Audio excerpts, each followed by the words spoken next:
just keep quiet. I think sometimes in Uganda, when you keep quiet, things fizzle out. And at the end of the day, it does not end with the vetting committee. Let's speak the reality on ground here. As you say, there is always an appointing authority. And if this appointing authority is serious about you as an individual, I don't think there is anything that can change that. Well, even if you are coming from Mars, just keep quiet. I think Doctor needed to keep quiet. And we've seen, I was waiting for a rebuttal from Tayewa, the Right Honourable Thomas Tayewa on the matter, and the approach is clear. Principle. Thank you so much. I've also seen, by the way, for me, it's a call for all our leaders. Restraint is for the greater good. You know when to speak. Especially if you are pushing a divisive message. I think but maybe let me speak to the person of Muganga. I think Muganga is as a competent leader. He's a competent human being as a person. It's very, very competent. And I feel if he's not given a chance to serve this country, there will be a bit of missing. I think yes, and you also say, no, Tracy, we are saying you are directly serving in government. When you sit in cabinet every Monday, there is more to it than the Vice Chancellor of Victoria University, Tracy. Doctor, in cabinet, you're shaping where the country is going. You're running the country directly. By the time you catch the eye of the appointing authority, you have done a couple of things well. Okay. His contribution to the education transformation in the country, the digital push in this country, is something that we can all notice. And he continues to frame conversations in this country. And I do not know. I hope it's not a moment of, well, if I don't get this, then I will not serve. I think no. I think Muganga is a doctor. He's beyond that. He's a professor. So he's beyond that. Ladies and gentlemen, because of time, let's delve into court. Now we've had different cases, Tracy, in Uganda's court. Dr. Kiza Besigye, Captain Ola, and of course his comrade have all been arraigned in court. Tracy, it's been more than a year. Dr. Besigye, Hajobed Lutale, and Captain Dennis Ola continue to come. But even the case has not yet kick-started off, Tracy, as we speak right now. Major wins, though. Major wins.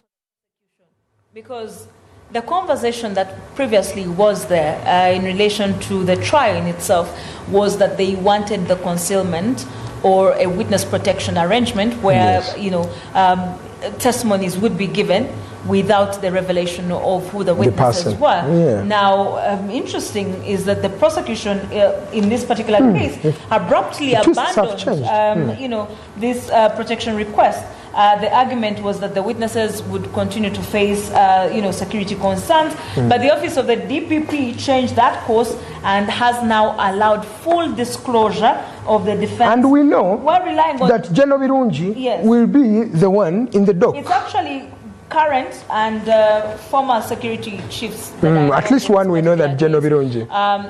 Who's also in prison, I think. Yes, you also behind have bars. A couple of them. Actually, you also have Major General Abel Kandiho also there. You also have, I think it is Major General Richard Otto as well, who is the other witness in this case. Of course, conversations, especially because this is an ongoing case, will be certainly limited in that sense. But I think for me, questions will be the timing of it all. It explains why the security, chiefs are the ones in the dock this time round, especially if you're looking at a treason and misprision of treason as a charge. It's been long. Hey, this has been more than a year. Dr. Besigye has been in prison, but it's in the nitty-gritties. It's in what the law says. In fact, recently they are calling on some constitutional, constitutional reviews, saying that we should be looking at some things in this case. What is defined as enough time for the prosecution to get organized? He says, isn't 7 days enough? They're now looking for legal interpretations of, although Justice Baguma has dismissed these things. And they should organize and start trial now. That's the thing. But we are not starting trial. We are in the legalities. And Dr. Besigye is still in the dock there. And just remember that Dr. Besigye made 70 years in prison this time around, Tracy. Some people feel that this is more political than really prosecution. Well, we now have Chief Justice. We also have the Deputy Chief Justice. We have all legal, the judiciary in full capacity. I think for me, it's going to be, this will be an indictment on the new leadership at the judiciary in terms of how things are progressing. They are indeed slower than it should ideally be. The defense team, after the outcome of the recent verdict, they did say, okay, fine, we are praying that this particularly be they did ask, for example, that this be withdrawn with costs. Exactly. Because there was delay in terms of, the back and forth. Yet, if you knew you were going to pull out of this whole witness protection conversation, maybe we shouldn't have even gone. But of course, the conversation is the first thing. They are seemingly He's also calling for accepting that his lawyers meet him on public holidays, but also over the weekends. And I think that's the basis that Justice Maguma was saying, that, hi, these are something that is doable. So we do not even need a constitutional guidance or review on the matter. But Tracy, at the end of the day, Dr. Kizza Besigye still remains in court, and of course he has been charged with treason, misprision of treason. Now that and we have also the other witnesses' names dropped, we should start. I think it makes the defense, work even easier. I think for me, because you sort of prepare for who you're about to deal with, or the extent to which evidential material could be presented. And I think for me, it will help even with the cross-examination. It does make things slightly easier. Thank you. But again, it's a long way. It's been because of time. Let's also cross over to Mwanga Chivumbi's case. He's also battling some cases there. Do you want to give us a bit of an insight? It's a lot of things happening, but I think for me, right now where they are, they're looking at the presentation of the sureties for each of the accused persons. That's a huge number. 23 of those. Each of those, they're going through who is standing surety for some of these people, and it's a long process, because you have, court has to accept, for example, and say, okay, banovaita, banotevaita, yes. and it's a struggle. These are sureties that are competent enough that we can deal with. And so for me, it's also a slow one, but also I think for me, the issues to do with they do not have the file. The file is, how are you the prosecution? How did we get here? How do you not have how do you not have the sadness in the technicalities of the law? People from prison the technicalities to show of the law. Here if you do not have the technicalities of the law always make me sad in this way, that you will debate the technicalities. We don't have this file, this one is missing. What the common denominator, who is the accused person, always stays behind bars. For them, they will always they stay in the middle of your technicalities. First of all, I'll speak to the incompetences within the Office of the Directorate of Public Prosecutions. I think we have seen quite a laxity from the point where we had minors that were arrested and put into adult people's section without you substantiating what ages they were. We did have those. Yes, they were say directly that there were kids who were as young as 14 being charged on the same file with people who are old as 30 and 40. For example, if you have that particular challenge, if you have that particular challenge or gap as the prosecution team, you also have challenges with files that do not, they show up when they show up, or they do not show up, yet you still think you have a case. Where is this file? And that for me is a conversation. But also you did have the trial judge who asked that the prosecution find another team, because the prosecution team that is currently handling the Honorable Mwanga Chivumbi's case is also involved somehow with the Kano Dr. Kizza Besigye case and many other cases. And so for me, it tells you of the unpreparedness we have in this particular matter, and it continues to be an issue for those seeking justice. Thank you, Tracy. That is what is happening in Uganda's judicial system. We'll be also giving you some details on the Katanga case. There are many cases that are going on in Uganda's judicial system. Tracy, let's cross over to Najana Nkumbi in the Blue Party. They have a new, in fact, they have replaced Yusuf Nsibambi, who joined National Resistance Movement earlier this year. He joined the National Resistance Movement, but now as we speak, they have replaced him with Ibrahim Kasozi. Kasozi is the former Member of Parliament for Makinde East constituency. Tracy, does FDC have anything to tell us? I feel like the Blue Party is continuing to fall into a very deep pit. You asked that, and I really want to check in with our dear friend, the Honorable Nathan Nandala Mafabi. I've not heard from him. And he was not there at the event? Paul was not there at the event? I've not heard from them, I think since the elections or even shortly after. But I think for many other parties at this point, we should really be thinking of reinforcement, re-strategizing, mobilization, not necessary. Otherwise, it's so easy to feed into the narrative of we will not have any opposition by a certain period.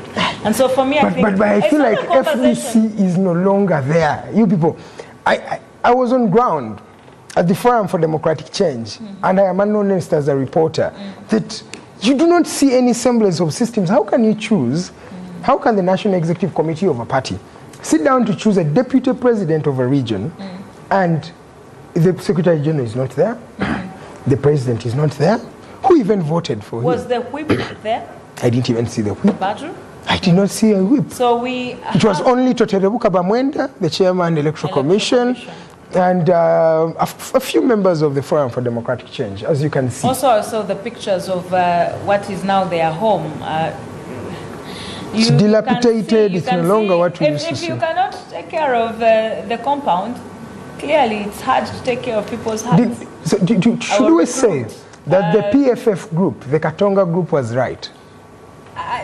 Because it feels like the party is just continuing to fall. But don't we have very selfish politicians? I think for me the conversation is, as the population, we need to wake up to the reality that we are in this solo. Because let me tell you a thing.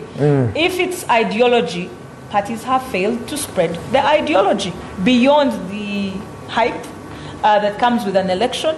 There are no structures, the ideology is hanging, there are no profiles, no charismatic leaders at the helm of these things. But also you're looking at the environment seemingly becoming even more strict for them to operate. Because of time, I think FDC, we just wish them luck. I would just want to say all the parties in the opposition need to... No, NUP still has a bit of some and that's the beauty of leading the opposition. You stop to think of your individual. Yes, you're doing well as an individual party, but you cannot do this alone. Let's talk about the new bills. Leadership, you need to rally the others. Let's talk about the new bills. So the president, in his State of the Nation address, confirmed that he has 38 bills that are yet to be tabled. Ugandans should be 38. I'll just give you a snippet of a few. My ministers will present 38 bills. The Ministry of Energy and Mineral Development, the bill is for building substances. The Ministry of Internal Affairs, the Small Arms and Light Weapons Control Bill, 2023. Ministry of Education has 3. There is amendment of the Universities and Other Tertiary Institutions Act, the amendment of the Education Pre-Primary and Post-Primary Act, the Curriculum Assessment and Admissions Bill. Then the Ministry of Agriculture has 2. The Food and Agriculture Regulatory Authority Bill, the Animal Diseases Amendment Bill. The Ministry of Local Government has the amendment of the Local Government CAP. Then Ministry of Tourism, Wildlife and Antiquities, Tracy. The bills are many, there are 38. This is quite scary. It is not. I think it is not. It's quite scary, Tracy. They should all these amendments. No. I think also there's work to be done. There's work to be done. And he did say, if you are here to Kongola, sit it out. But you're looking, I think what caught my attention is the Uganda Lyrics Bill, 2026, the Real Estate Bill, 2025, Income Tax Amendment Bill, 2027, Exercise Duty Haven't they just amended Bill, that? 2027, Stamp Duty as well. You also have Information and Communications Bill, 2023, Workers' Compensation Amendment Bill. I like that one. I like that. So I think for me, there's work to be done. The only hope Ugandans will be really again hoping is that it's in the best interest of, like, whatever is amended, whatever is being talked about is in the best interest of Ugandans. It's not always like that. Sometimes some bills are tilted to a certain narrative. First, let's cross to the world of sport. Congratulations, Arsenal. You did not win. You played a final. Tracy, it's not easy to play a final of a Champions League. You see, here, let's respect Arsenal. In some of the places I work, we have a saying: we don't reward efforts, we reward results. Unfortunately, I said it, and I want to say, I'm sorry to be the one to say, I told the prophet you so. of doom. But there was no way who did not PSG wish. was handing that over. But Tracy, well, one would say that it was just that clock also of Gabriel missing that penalty. But Arsenal had defended well for the entire 120 minutes, not conceding a goal through open play. Respect, especially when you're playing a team like PSG. Respect to Arsenal. That is one thing. But maybe, Tracy, comment on the World Cup. 5 days from now, the World Cup is going to be underway. Who do you tip on winning the biggest title? I'm excited about the World Cup. I'm not excited about the host. I am also excited about Portugal perhaps bringing. A fairy tale story. Fairy tale. That's what we call a fairy tale. To take this one, but I will certainly be also rooting for the 10 African teams that are representing us in that particular tournament. But I also want to say kudos to the ghetto kids. They will be performing, and I don't know why we are not celebrating that as a country. We are not celebrating on the big stage. And kudos. Let me tell you, Uganda has exports to the world. Those kids are representing absolutely fantastic. And the other export you have is Eddie Kenzo. Yes, Eddie Kenzo is another export. Ladies and gentlemen, thank you so much. I tip England. I think England will perform well. They're ready. I also want to tip Portugal. Portugal is also I think they're doing well. England has a great team. And Argentina may defend. Messi may come back to defend the title once more. I think we can see that happening. Spain is a good contender. Oh, Spain as well. Spain is a good contender. Mexico won't win. I don't think so. Brazil, no. Brazil, yeah, they have Carlo Ancelotti, but I don't think so. But let's wait and see. The biggest stage in world football will be happening this particular week, ladies and gentlemen. Thank you so much for tuning in. Tracing just a few seconds, your parting shots. I certainly want to wish everyone a fantastic weekend. I want to definitely wish you a fantastic month of June, and just go be better than you were yesterday. That's all. Just let's just work to be better. That's all I try to do. Exactly. Just be better. Do the best so that people may like it. That is one motto of a certain brand. So that is what I leave to you. Do your best so that the world and people may like it. That is it. From here, we're just painting a picture for you on some of the stories that have made headlines throughout this week. My name is Edgar Matthew Karhanga. I'll be back next Saturday right here on NBS TV. Up next is The Big Talk with Kanari Mugume. Good morning.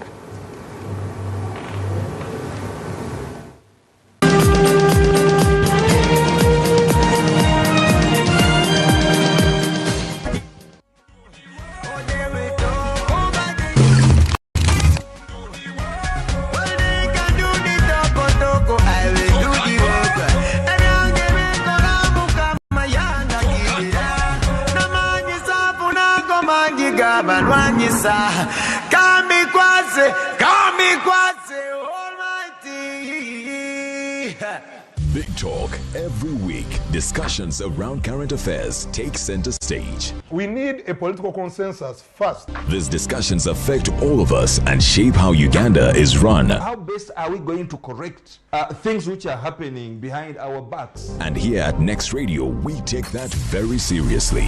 If you're looking for quality debate, holding power accountable and getting to the bottom of every issue, this is The Big Talk. Good morning. Catch The Big Talk with Kanari Mugume every Saturday, 9 to 11 a.m. only on Next Radio. 106.1 Next Radio. This is The Big Talk. Welcome all of you listening and watching the show. We are live on NBS Television and the Afro mobile app together with Next Radio. Now, President Yoweri Museveni this week delivered the State of the Nation address before the newly inaugurated 12th Parliament at Kolo Ceremonial Grounds. To be honest, it was a speech that attempted to do several things at once. Number one, he tried to defend the record of the last his record for the last 4 decades, justifying the direction of the country, but also rally a new government into action. And perhaps most importantly, he did confront what he increasingly says he has seen as the biggest threat to Uganda's progress, the internal decay within state machinery. But can the Ugandan state and government transform from within? That's the conversation we're having this morning. And what is the actual state of the nation? In the studios this morning, I'm joined by Honorable Mary Kamli Kutesa, who is the State Minister designate. Good to have you on the show, Honorable. Thank you, Cameron. A very good morning to you and good morning, viewers. You were in Kololo ceremonial grounds this week when the State of the Nation address was being addressed. I wonder whether your expectations were met before you went to Kololo and after you left Kololo, whether you left the same or disappointed. My expectations were extremely met. Canary, President Museveni is one of the most consistent people that you can meet and know. Throughout his campaign, throughout the whole year and years, maybe dating 40 years back, his message has always been anchored in social transformation. And for me, that was the key message that he delivered, social transformation. But this time round, asking other leaders to pick it up, take it on, run with it, without excuses. And there are 4 pages for me which are key out of what the president said in his speech. He repeated the same message 4 times, the same message 4 times. Canary, when someone makes a repetition, there is a reason, there is a message. You are the ones in the communication industry. Repetition has a message. Someone is trying to say, listen, get it right. Now, you open the president's conversation or that State of Nation address on page 2. He said exactly the same thing. He repeated it on page 9. He repeated it on page 15. He repeated it on page 21. Let me summarize it for you on the first page. This is what the president said.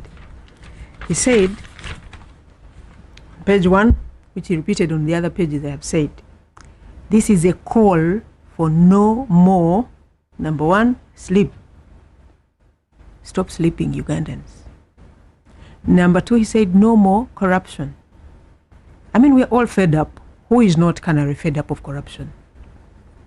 Number 3, he said, no more kukongola. That is now, he went in one of our native languages, and he uses many languages. But I believe when I say no more kukongola, many Ugandans understand. It's really laziness. Stop leaning on your hoe while someone else is working. He said, no more obusikuzi. No more kugumaza. No more kuhuzia. Yeah, don't divert somebody from the focus they're on. No more kuhenda. You're up early and working. There are people who are still sleeping and doing nothing, but they expect to be partakers of the same resources of this country. They're not contributing tax to it. They're not contributing anything to it. But when they fall sick, they expect the government to look after them. They expect to use the same roads you are using, who is contributing tax to it. So he said, don't kuhenda, no more kuhenda. And then he said, no more politeness. So it's time to talk the facts. You may like to hear it or you don't want to hear it, but it's time to talk the facts. After 40 years, one might wonder what took him so long to realize that people have been sleeping on the job. Canary. People have been taking away allowances to extend social services to the people. People have been kukongola indeed. I don't think it has taken him 40 years. If you look at his trajectory, he has always had interventions aimed at making a social transformation of every Ugandan. Let me just again give you a bit of that history. It's not like he woke up today to say, let's start doing this. He started way back. If you look at his manifesto of 1997, it had Entandikwa. Entandikwa, you recall that? That's 1997. It's not yesterday. It's 1997. Most of you were kids. Some of us were still in secondary school. But he was talking about Entandikwa. This is the season where Uganda was getting out of all the chaos of insecurity, and we're starting to say, now let's work. In 2001, we started off with NADS.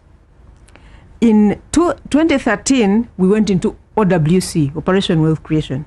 In 2022, we went into BDM. So it's not like he's waking up now to say, we need social transformation. He has been at it very consistently. I hear you, but these concepts do not sound new. When he talks about Kisanja, no more sleep, he's referring to corruption, he's referring to laziness, He's referring to complacency and absentee leadership. These are not concepts that are very new to this government. Canary, we have to ask ourselves. You've just been appointed Minister of State in charge of Labour.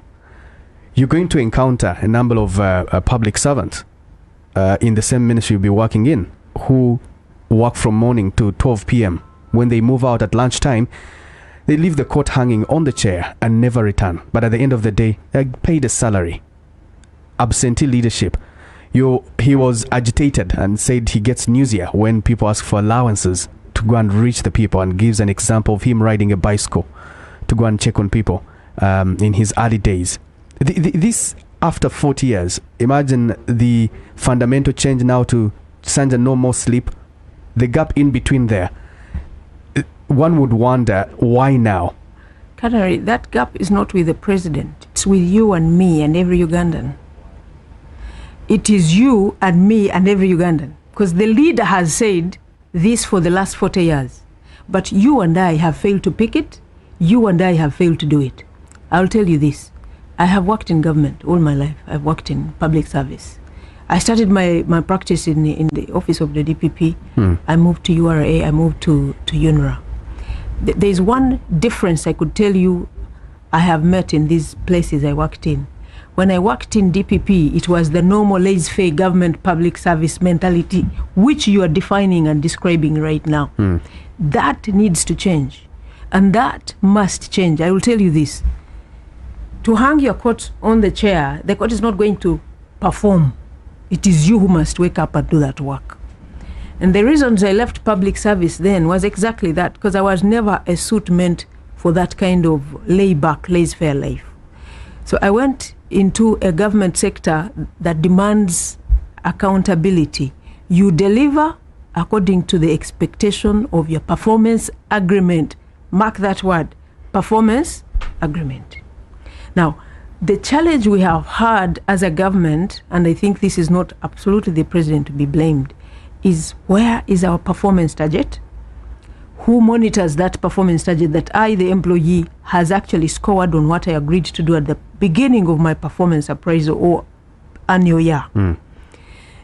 We must now, each one of us, begin to look at that. Not in just the public sector, but from your home, You see, in your home, start demanding accountability. If we are in this home, what are we doing that is making a contribution to the well-being of this home? Where I grew up, we used to look after animals. If you could not look after the big ones, you looked after the calves, the small ones. You had a responsibility. Hard work breaks no bones. But are we keeping that in our home before we begin to blame the public service sector? What the president has been singing is that every home must have an income. This country has got 80% arable land, Canary. 80% of our land can be used for agricultural production. But do you know how much we're using? 35%. After the 40 years of saying, please work, please, here is the seed, please work, 35% of that land is under production. I mean, God in heaven should be waking up with a huge cane to beat up every person he has given a resource who is just sleeping on the resource. Why do we use 35% instead of the 80%? In the area where I come from, people work hard. They really dig. But the math is missing. You producing 1 acre of maize, the input is equivalent to exactly what you're going to get out of that acre. Now, what the president is saying is, now wake up leaders to be social transformation agents. He cannot be in my village. He cannot be in everybody's village. But there is a chairman in that village. There is a LOC3 in that village. There is a chairman LOC5. There are people who are paid as extension workers, who have gone to school, whose entire job and purpose is to make sure they transfer this socio-economic transformation, which he was talking about what he did in Nyabushozi. Okay, let's bring in the opposition chief whip. Honorable John Baptist Nambeshe joins us live. Honorable, many thanks for joining us this morning. I wonder how you're going to react to a State of the Nation address that you did not attend. Who tells you that we did not attend? Okay. Did you attend virtually? I also want to make the correction that is the Commissioner of Parliament. Sorry, not the Opposition Chief Whip, the Honourable John Baptist Nambeshe. Honourable, I would like to know. I would like to know how you attended.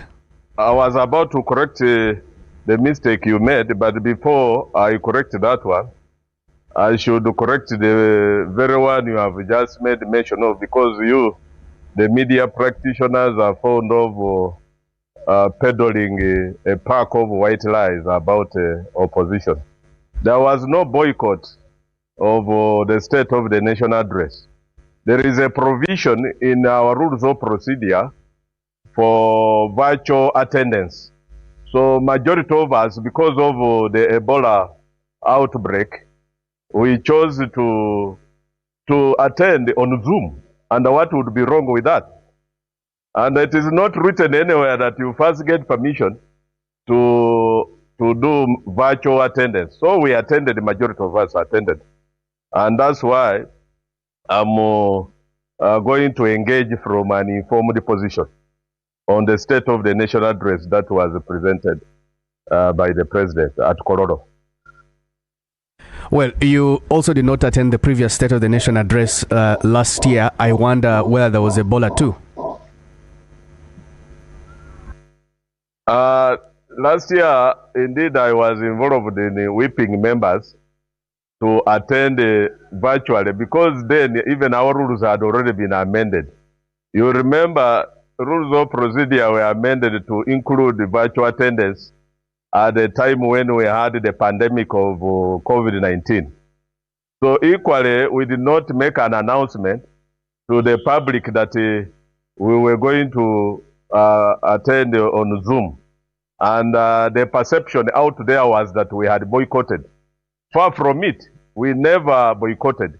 Even this time round, we never boycotted. And we didn't even whip members not to go to Kororo. That's why you find that a number of our own from opposition, few though they were, attended physically in Kororo. There were a number of opposition members who were at liberty to attend the State of the Nation address at Kororo. Honorable Nambeshe, so looking into the President's address, we want to understand, he speaks with visible irritation about leaders who remain in Kampala, but largely, like the Honorable Kutesa here in the studios, he does speak about wealth creation and also is agitated about absentee leadership. Would you say that the delivery of this address by the President, how would you rate it? The President was not actually in any way delivering a State of the Nation. Instead, he degenerated into the state of PDM, but largely it was the state of his mind. That's why if you read his body language, he was extremely livid. He was very livid. And you saw how he even made a mention of nausea, because he's tired and worn out, I think, of the leaders he has been working with. But again, if you look at the ministerial appointments, majority, almost 3/4, are the old guard that he has been working with, who claim to be sleepy. So, don't you think the few will be influenced by the majority, who are the old guard, to go into slumber? But you remember, if indeed the slogan this time round is Kisanja, no sleep. Equally, it is similar to what it was in 2016, when he came up with a brilliant slogan, Kisanja no kuna mchezo. Literally meaning term without any jokes. And it was coined particularly to open a war on corruption, just like he has just highlighted in his State of the Nation address, that this time round it is Kisanja no sleep, Kisanja no corruption. But we see year in, year out, the president recycling the very warnings he has been issuing to the leaders. You may talk of absentee leaders. That's not the reason for the couch of impunity that this regime has perpetuated 40 years down the road. Because if there is a serious war on corruption, the president should come out and stop crusading to preach to drink water when his leadership is drinking wine. What I mean is that there is a lot of more talk, but walking the talk is so short.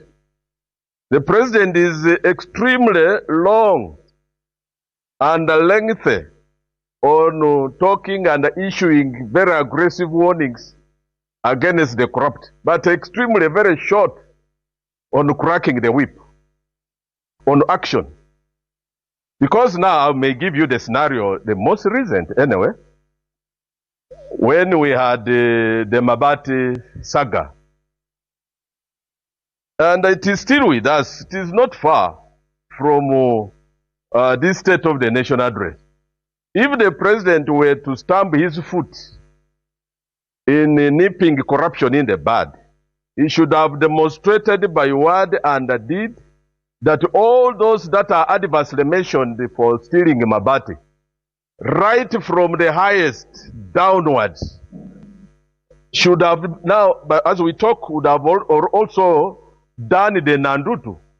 Because Nandutu has already gone through the normal process of judicial prosecution. She has been convicted. But I see Nandutu's case, Nandutu, as a sacrificial lamb because he's a smaller fish.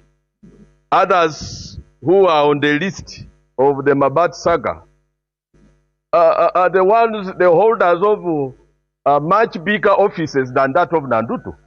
You can start from the vice president, come down to number 3, come down to number... In fact, from vice president, you come to prime minister. Before prime minister, there is a speaker in between there. Then there is the minister, then the minister of finance. Then there is another minister in that ministry of finance in charge of planning, Lugorovi. Then they are quite, the list is big. But you can imagine the selective prosecution of those that are at the lower end, at the lower elementary. Because look at even the huge sums of money that were misappropriated in the OPM that was meant for the survivors of landslides in Bududa. Only one person, one Kazinda, was prosecuted and convicted. Eventually, he's still serving his sentence. But the majority, including the then minister, the prime minister, the minister in charge of disaster preparedness and the refugees, the PS, the commissioner, these went scot-free, and they are actually they are in the open, they are free. So the fight against corruption, the president has done well in preaching against it, but he has not clamped down hard on the corrupt. You remember when the then IGG, the Honorable Betty Kamia, she came up with a very brilliant idea of fighting corruption, this form of corruption, by having to identify those lifestyle audit. The lifestyle audit was a very brilliant idea of fighting corruption. So that if you are to declare your wealth, then it has to be proportional to your earnings. Short of that, you would have to explain the source of income that could have enabled you to acquire that excessive wealth. But the president came out to rebuke her. And not only was she rebuked, but she was advised to actually to applaud those who steal public funds, but then invest within the country. What kind of fight for corruption would that be? If the vice, It's so bad, so much so, in fact, because I've heard from the member who is in the studio saying that corruption should be fought by all of us, right from the lowest nucleus, the family, you and I. No. The fight against corruption in Uganda is endemic and systemic. It requires provision of leadership. And the only person who is in the most privileged position to provide that leadership in the fight against corruption is President Museveni. Do you expect President Museveni to come willing to fight corruption? Do you expect President Museveni to come to Eastern Uganda to crack a whip on each and every district leader? Or when you, as a member of parliament, can be able to assist with that?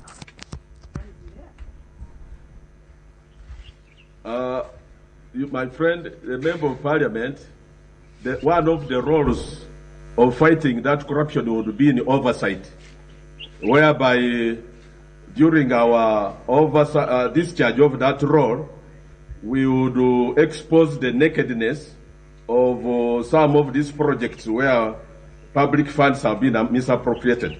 But that cannot work in Uganda. You remember that we members of opposition, even with the committees we have of accountability, the leadership we provide in those committees.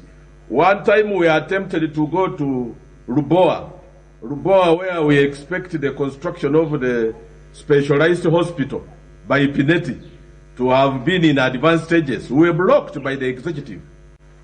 When I was serving on the Committee of Natural Resources in the 10th Parliament, we visited the Albertine Graben, but we were denied access to the oil projects.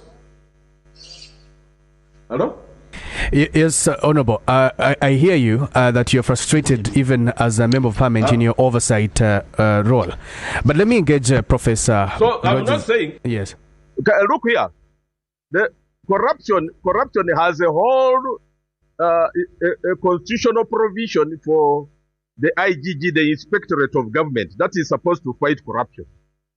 I, for one, as a member of parliament, have even in the past, I've been involved in reporting some of those corrupt tendencies in the districts.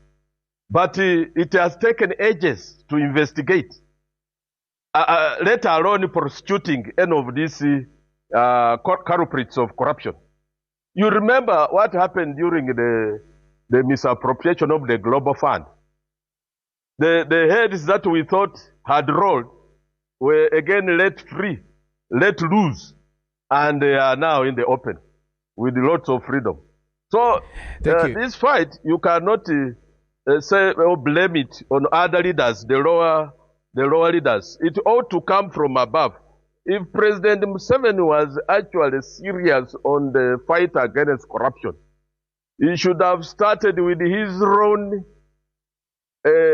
cabinet ministers. At one time, one of the most powerful ministers in the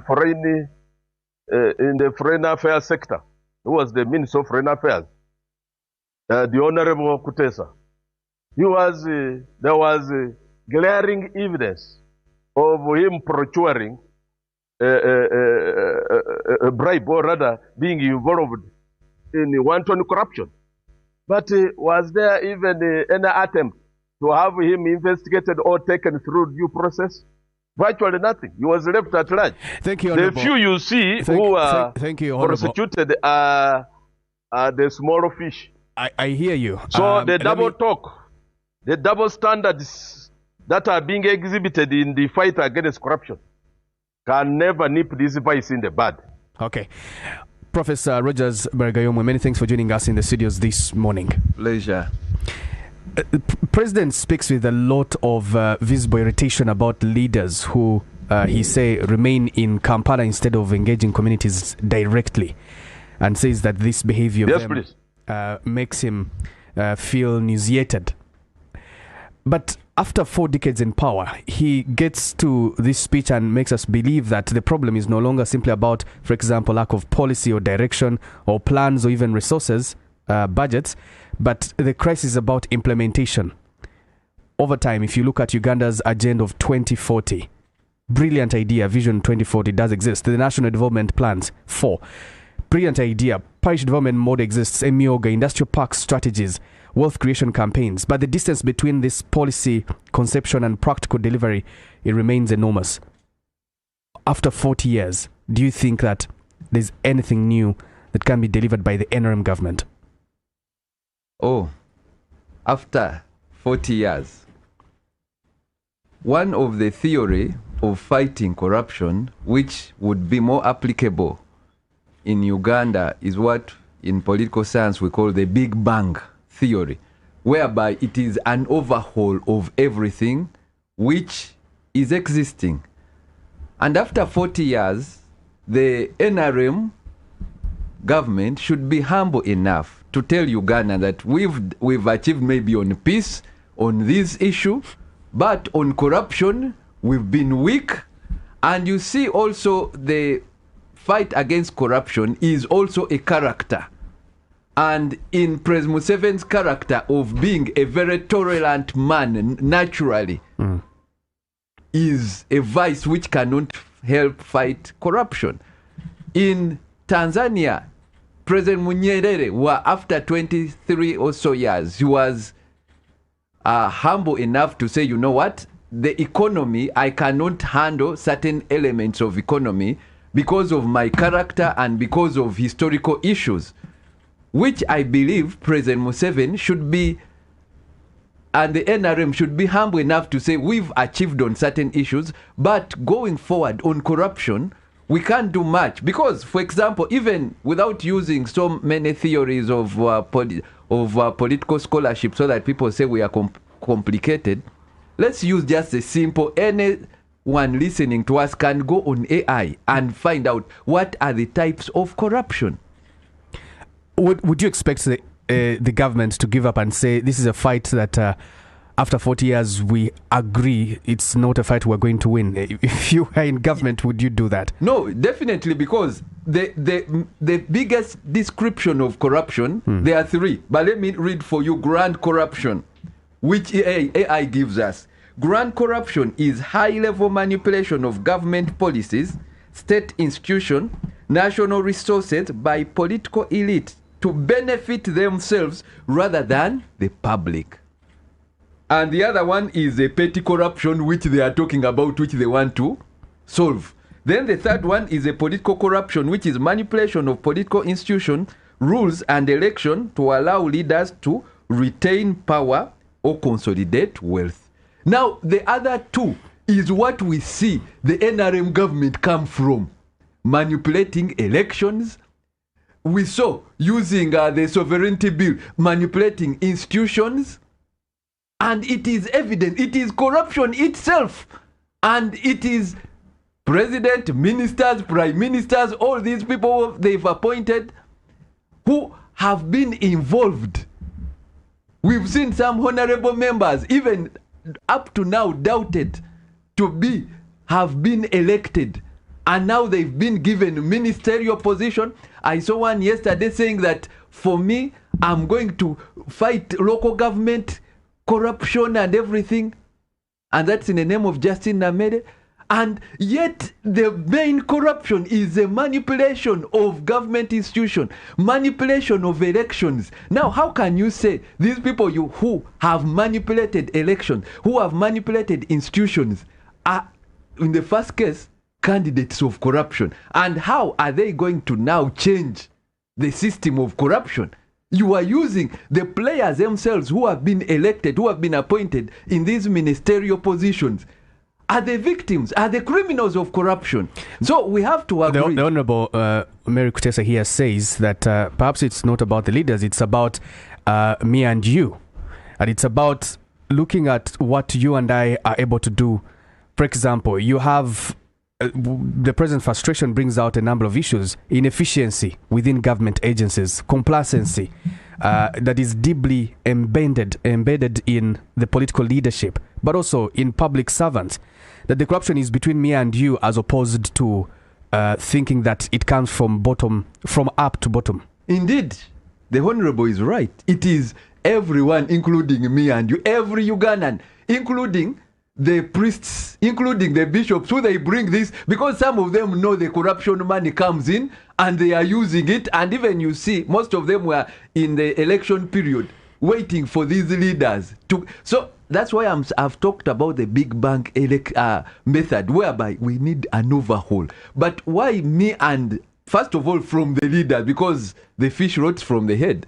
But also why me and you and everyone has been entangled, because we've steadily studied the character of President Museveni and the NRM for 40 years. And many of these people in public offices have seen that actually they don't bite. And in any case, some of these officers, including the ministers who have been appointed, I will give you an example, including even the institutions of government and even the public ones. Let me bring out one which is happening right now. The banks. Right now, all the councillors, all the MPs, by now, more than 60% have gotten bank loans, of which they are going to take more than 50% of their earnings. So most of these people you're seeing, the councillors, and I'm talking as a former banker, and I know it by statistics, they are not going to be earning anything. And the president knows it, and everyone knows it. All their salaries is going to be deducted by half of it at least by the bank. So how are they going to survive? So why are we pretending they are going to steal government money? They are going to manipulate government systems. From the beginning, the president is aware. And that's why even President Museveni was aware, and he told you, for the speaker that I knew about all the properties. She asked me, the one now who is, they say, the flag board for the corruption. The president was aware. So the president is aware. And that's why even when he was giving them the 100 million of Kunaza Konfufu, he knew that they are in a bad situation. So all these guys are in a compromised situation already. All the MPs, all the ministers, they are in a compromised situation. And what they are going to do is, one, we have to survive. The money lenders are after them. So what will they do? They are going to touch these public funds, and they don't expect anything new using the same players. We're in a battle that is most likely not going to be won. It can never be won by the same team. It cannot. That is a joke, and we need to overhaul, and we need new players, not the existing players. Honorable Kutesa, the prof here is saying that it is very difficult for the system to transform from within. You're the same players, you're the same members of parliament, you're the same ministers, same government. As long as nothing fundamentally changes, this is a war that's not going to be won. Is he saying that we should ship ourselves to the sea and rate ourselves off? Or is the solution amongst ourselves? We are the Ugandans.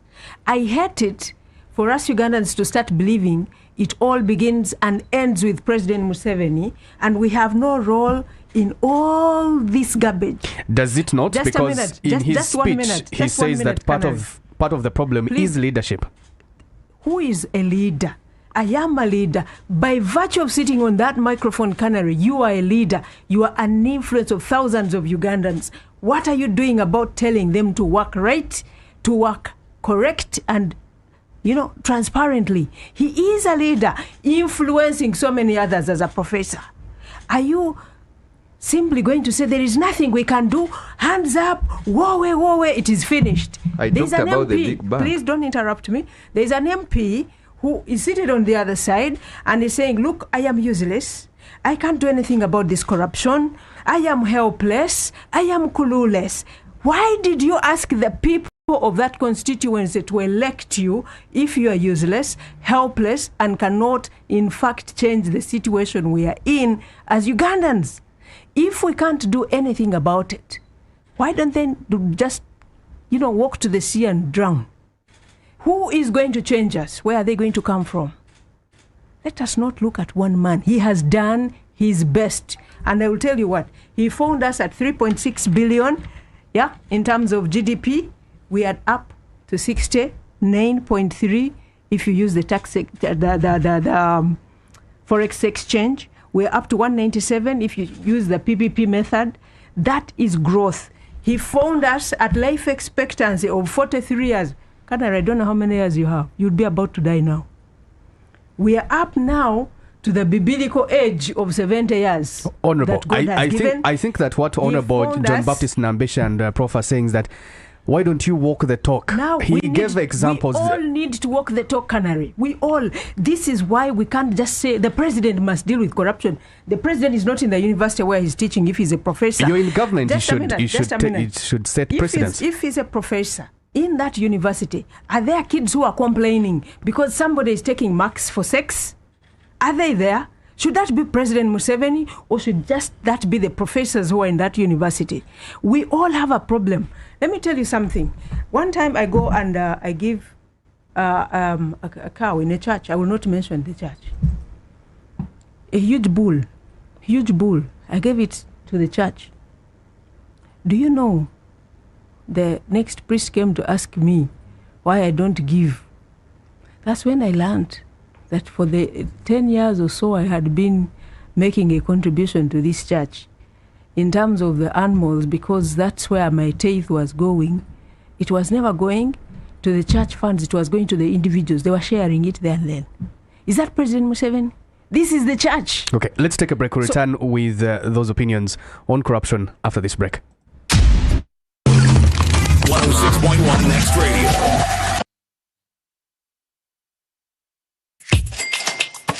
Today we are in Mackay College School, and we've got our winner, and that is none other than Michelle. I am sure you've already gotten the school fees, and the excitement is already there.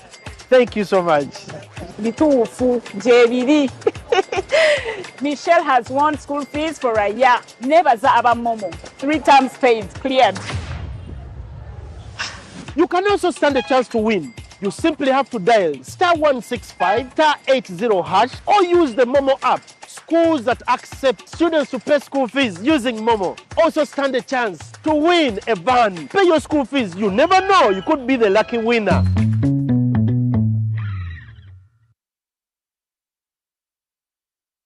The National Mosquito Net Distribution Campaign is back. No one should die of malaria in this era. It is your responsibility to chase malaria from your home. The good news is that the government of Uganda has once again started distribution of mosquito nets under the 5th Universal Coverage Campaign, also known as the Under the Net campaign. Under this exercise, 1 mosquito net will be distributed per 2 people in every household. A village health team member, a community health extension worker, also known as a CHU, and the LC1 chairperson will move house to house to register members of the household in preparation for receiving their mosquito nets. Do not lie back. Ensure that you register all your household members to receive a mosquito net. On the distribution date, move to your distribution point and receive your net. Mosquito nets protect you and your family members from infectious mosquito bites that lead to malaria. Ensure that you receive the net, hang the net, and sleep under the net every night.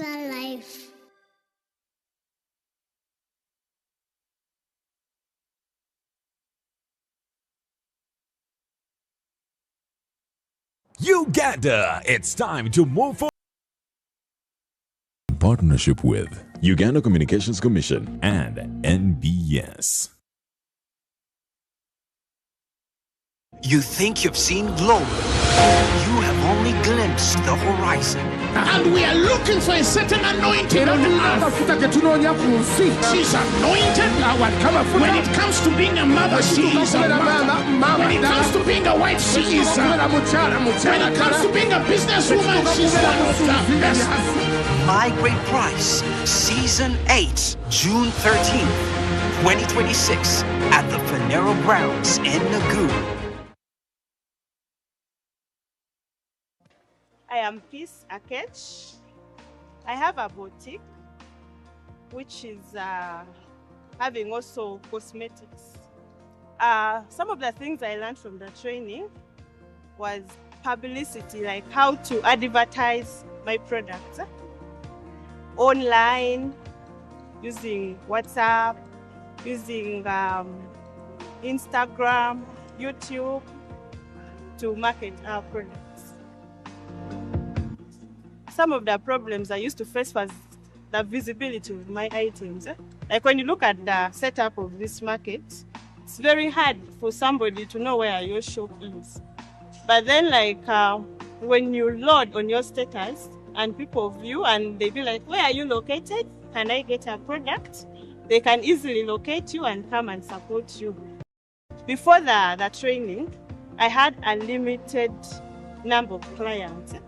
But after the training, I was able to connect with some other vendors and see how we can harness the available knowledge that we had gotten. We created a marketing platform on Facebook. So, Facebook has very many people, so I was able to widen the market of my client.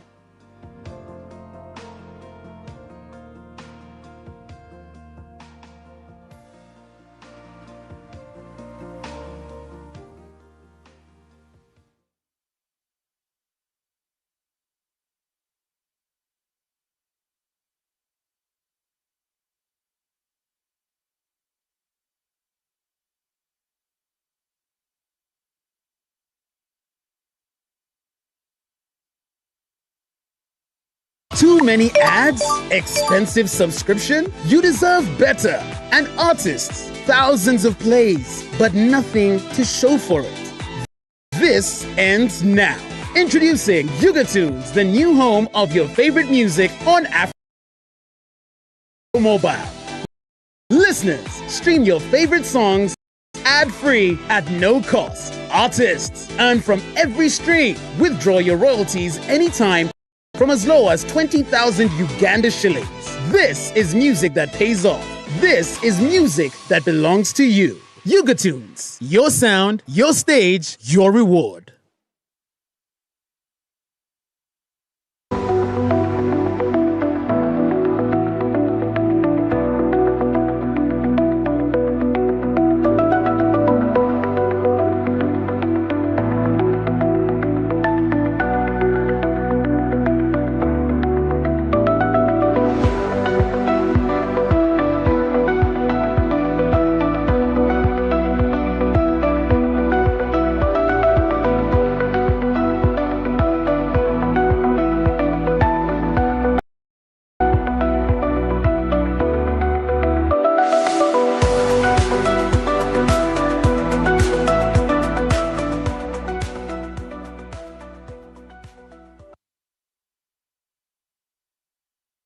Festival bila mukage lirugogo muhuma showground mutenti mwaguga ku Saturday nga July buli comedian gwomanyi mu Uganda wano ajja kubeerayo ng'omulimu gwe kusesa abantu n'amaaso gabamyuki abantu mujja n'obutambala tugenda kuseka Wera n'abakubanja tiketi ozigula ku Momo kamunyenye mu 65 kamunyenye 20 kadala tiketi obwagigula ku Momo ya mitwalo 5 nenga ku milyango ya mitwalo 10 emeze y'abantu 8 ya milioni 2 VIP ya mitwalo 15 kale booking anga buchali eno show kuseka Pro Max Juliana Kanyongozi King Saha Wininwaji Irene Nambiru ate nabo tujja kubasesa live ayimenga baseka obwana mu Raptor obwana bukamunye mujja bwo takwakula kemitwalo jabi ate ne kauza mu teso zoka Nanya July Yerugogo Muma Showground Comedy Festival bila mukaga ategekedwa Abitex Promotion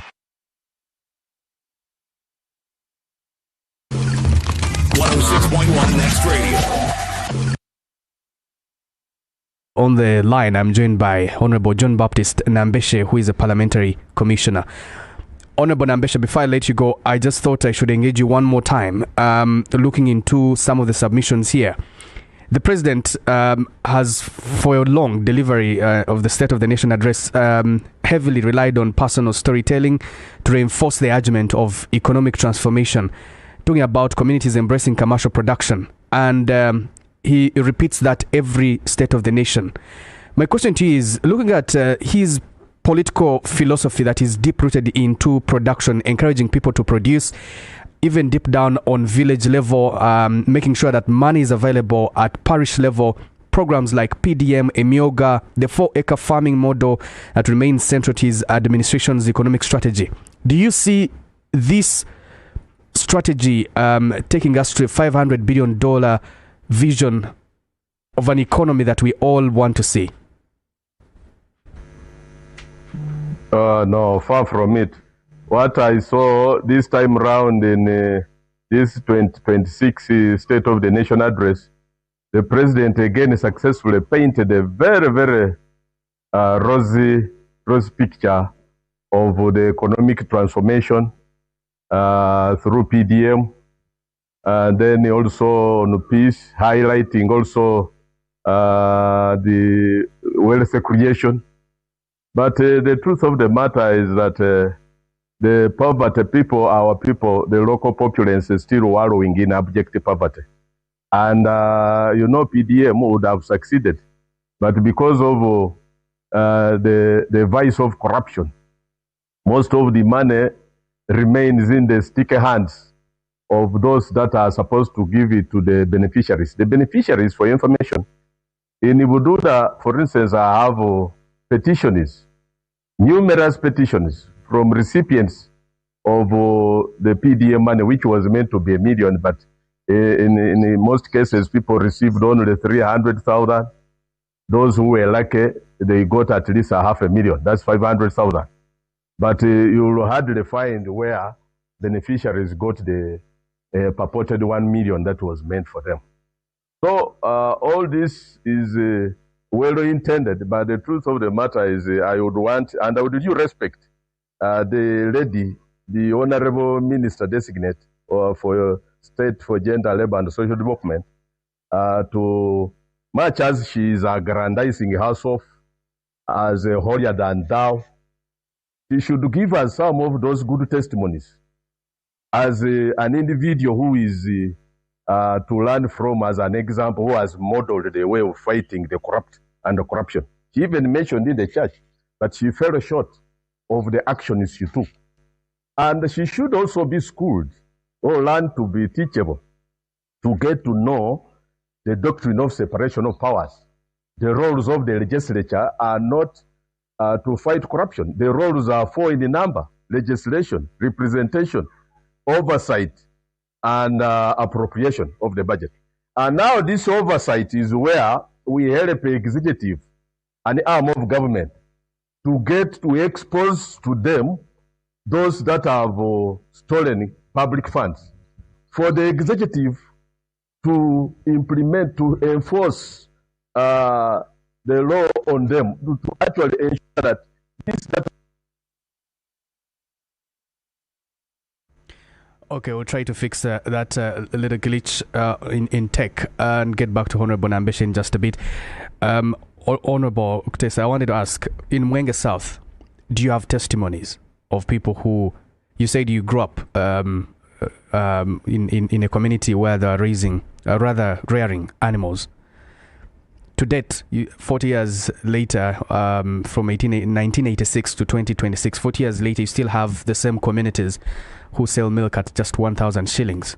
The poverty is still eating up these communities. They have to sell their animals to be able to take children to school.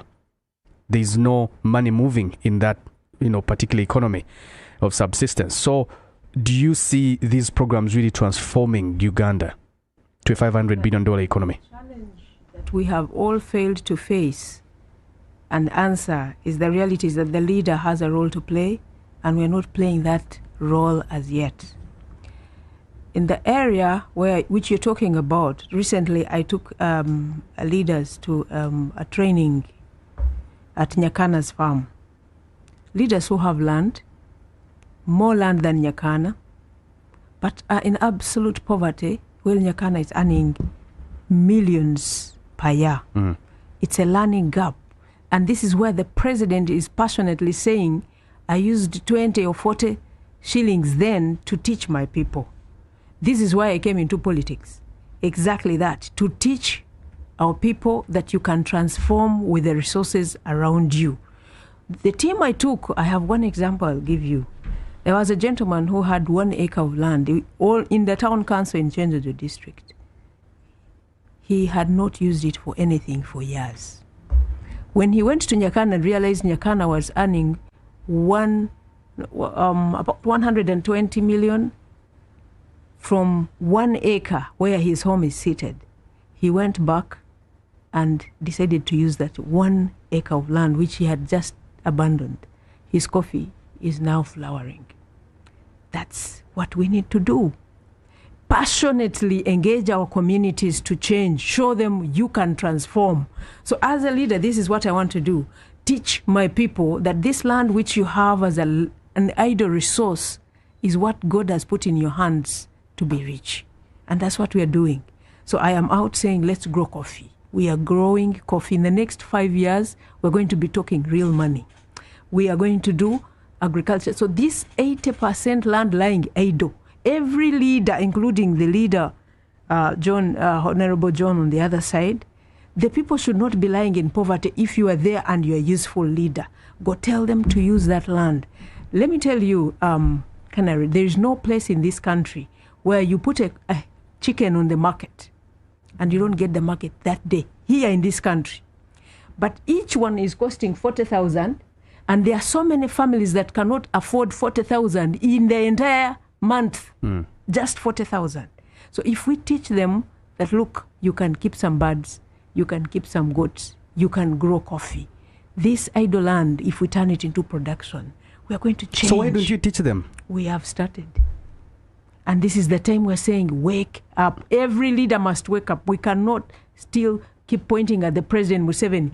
Let me tell you, Canary, what he's talking about is not just words. I was invited by Reverend, the name goes off my head, to preach at Karukarunji. Karukarunji, I was staying in the Antonde and driving to Karukarunji every morning. I walked or drove through these farms the president is talking about. That was a turning point in my life. So I wish the Honorable John could visit, and I wish many leaders could visit, because the example is real. These people have changed. Many of them can't even write their names. They cannot read and write, but they are rich. Why? That passionate transformation which the president took to the community has worked. So we must each one do the same. Okay. Now, thankfully, I have been given a transformational ministry. The purpose and main role of the Ministry of Gender is socio-economic transformation. I want to use my voice to do exactly what the president did 40 years ago. Honorable Nambeshe, the logic is straightforward. Commercial agriculture generating household income. It also expands local markets, increases tax revenues, creates industrial demand, stimulates broader economic growth. Are you saying that in Manjia constituency there are no people who are benefiting from these wealth creation programs of PDM and Emioga? And if they are not, why don't you just teach them to do the basic? In Manjia we are not complaining, but the peasants that have been there for time immemorial ever since the NRM took power are still the very peasants who are working on subsistence hand to mouth. There is virtually no change, even as you talk of household improvement on income through those initiatives of Myoga and PDM. It would have worked, but I'm telling you that the endemic corruption has made it almost next to impossibility for beneficiaries to get the intended amounts of money that are supposed to be received by them. For instance, you can hardly find any that received $1 million shillings, and the target was that. The majority of them received 300,000. But we are losing, we are losing the point. The good lady, the good minister, state, gender, labor and social development is being diversionary. We are talking about wanton hemorrhage of public funds. And that is where we expect the president to walk the talk. The president, by creating, the statutory constitutional body that is mandated to fight corruption is the IGG. But the president, to undermine the office of the IGG, has created a parallel corruption fighting organs or units. These have not helped matters. We have not seen any big heads rolling. Then, as if that's not enough, he has even usurped the powers of the IGG, actually interfered with the role of the IGG. The IGG had come up with a very brilliant method of fighting corruption using lifestyle audit. But she was quickly stopped in her tracks. And not only that, she was eventually relieved of her duties and another one occupied the office. Now, all those interferences to one who is a keen observer of the goings on, the so-called fight against corruption, would say that President Museveni is never ever serious on stamping his foot down on fighting corruption. And that's why I wanted her to know one or two things. Honorable Nambeshe, what does corruption have to do with you encouraging people to grow coffee so they can earn household income? Who tells you that we have not done that? There is an issue with the mindset, the mindset of our people, the wananchi, the citizenry. And in fact, it was included among the pillars of PDM. But this one has been the least attended. Actually, those who have been administering this PDM have virtually done nothing on mindset change. We expected that through mindset change, programs and even the media, for instance, these local FM radios would be used to disseminate information down to the wananchi to get to know, first to get, knowledge is power. And the oxygen of knowledge is information. When you get that information to the people, to know how the culture, to learn the culture of savings, and not to depend on only hand-to-mouth subsistence farming, that change would have helped matters. But short of mindset change, this good lady who is a good preacher who has already offered passionately to go preaching and engage through crusading will not change anything unless the mind, and the mind is the standard of a man or a woman. Everything revolves about the mind. If the mind is not changed, then another 40 years will elapse before you see any tangible transformation, socio-economic transformation, which is being preached by the good NRM government. Okay, so what you're saying is, anyway, Honorable here had a question for you, but what you're saying is that on the macro level... Come again? What you're saying is that on a bigger scale, macroeconomics, it's going to be very difficult to see transformation. That's true. You are spot on. You are spot on. It is going to be more, it is going to take, as you know, you have just mentioned it, the pledges that were made by the president. Has it gone off? Hello? We still hear you, Honorable. You remember the pledges that were made in the State of the Nation address of 2025 by the president. One of those was growing the economy from 50 billion USD to 500 billion USD. And now look at what was expected of him in this State of the Nation address that he has just presented. He was expected to give an accountability to account for the pledges he made, including that of in the oil and gas sector. You know, he had said that we would get the first drop of oil by 2026. This time round, in his State of the Nation address, he was conspicuously silent on the oil and gas and the updates he used to give to the public whenever he would have an opportunity to make. This time round in the State of the Nation address, he had to dodge that one. And there were over 16, in fact, about 16 pledges which were not fulfilled. We expected him to account for the failure to have honored the pledges that he had made in the 2025 State of the Nation address. Now, when he gives a rosy picture about PDM and highlighting wealth creation, which is not resonating exactly with what is on ground, then you see the president more of talk, but short of real tangible action. Even in the fight of saying that there will be no sleep, there will be no corruption, now everybody has to highly doubt whether that is enforceable by President Museveni. Let me first bring in Prof. Hello? Yes. I'm off. No, you're on. Prof, there's a number of things that were given limited attention. When you look at the figures that the Honorable Minister here is talking about of transformation from 1986, they look pretty good and believable, and indeed they are evidence that the economy has transformed. We are not where we were in 1986. However, today, what people want to feel is how does this progress translate into a broad-based social security or improvement of the quality of the life of the ordinary citizens? While these numbers may tell one story of progress, the lived experience of ordinary citizens tell another experience. What do you think are some of those things that were given limited attention in the State of the Nation address? First, I would give credit to President Museveni. In mobilizing people to work, I've been testimony that this PDM, you go to the ground and ordinary people have received that money. And probably, even as we criticize him on mobilization and going on the ground, we might never have a Ugandan leader as President Museveni has done.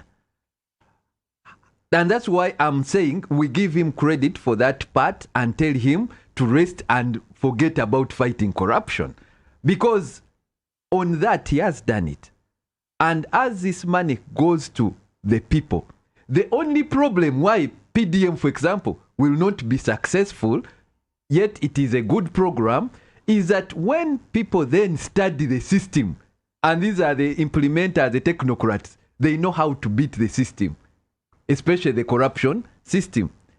Honorable Kutesa here talked about those areas. I've seen them because these are my neighborhoods, even much more.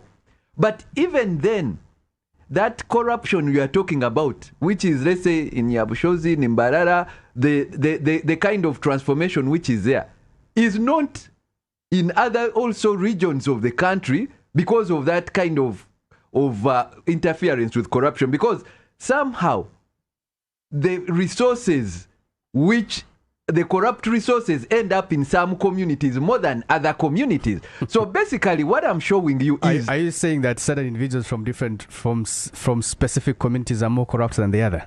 No, I'll tell you, for example, I'm trying to understand that area she's named, and which is, like I've told you, in my neighborhood, is a community before 86 where there was no iron roofed house, where everything was grass thatched, where people were living in poverty.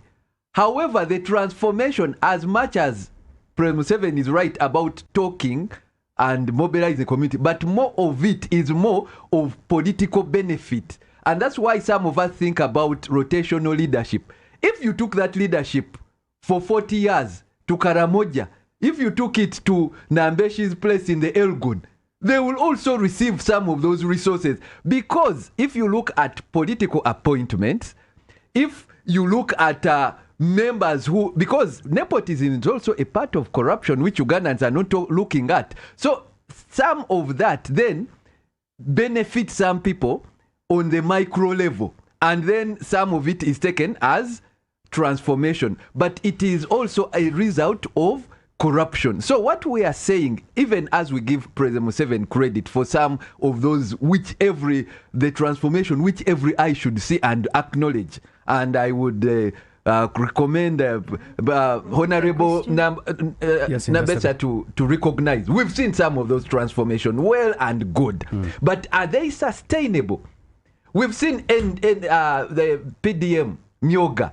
Why did Intandikwa collapse? The other programs, why did they collapse? Because as you implement, then the technical people will study the weaknesses in the system and they will beat the system.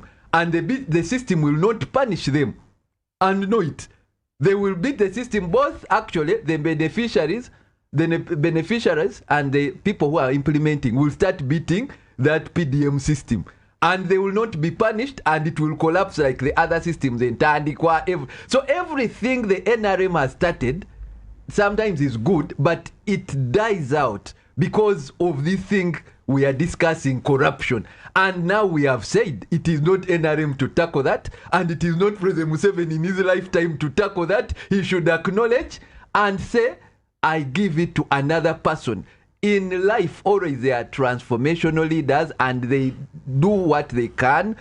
Peace like I've told you, NRM, peace, and some of those development programs. But for the issue of corruption, which now affects all these other development kind of initiatives, is not going to be done by President Museveni and not the NRM. So let them acknowledge that that is their weakness, and we move on as a country. And that's why we're talking of a big bang where all systems have to be revisited, even including the constitution, where we shouldn't empower the president to have all these many appointments himself, yet we've seen a weakness in him as a person. Then we should revisit the political systems, and for us as people who believe in the labor system, and we believe in rotational leadership. So that's what I would contribute to this topic, and believe that NRM and President Museveni are not the people to fight corruption.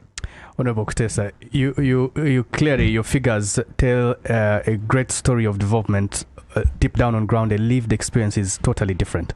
And do you know why it is different? It is because we have each failed to do our part.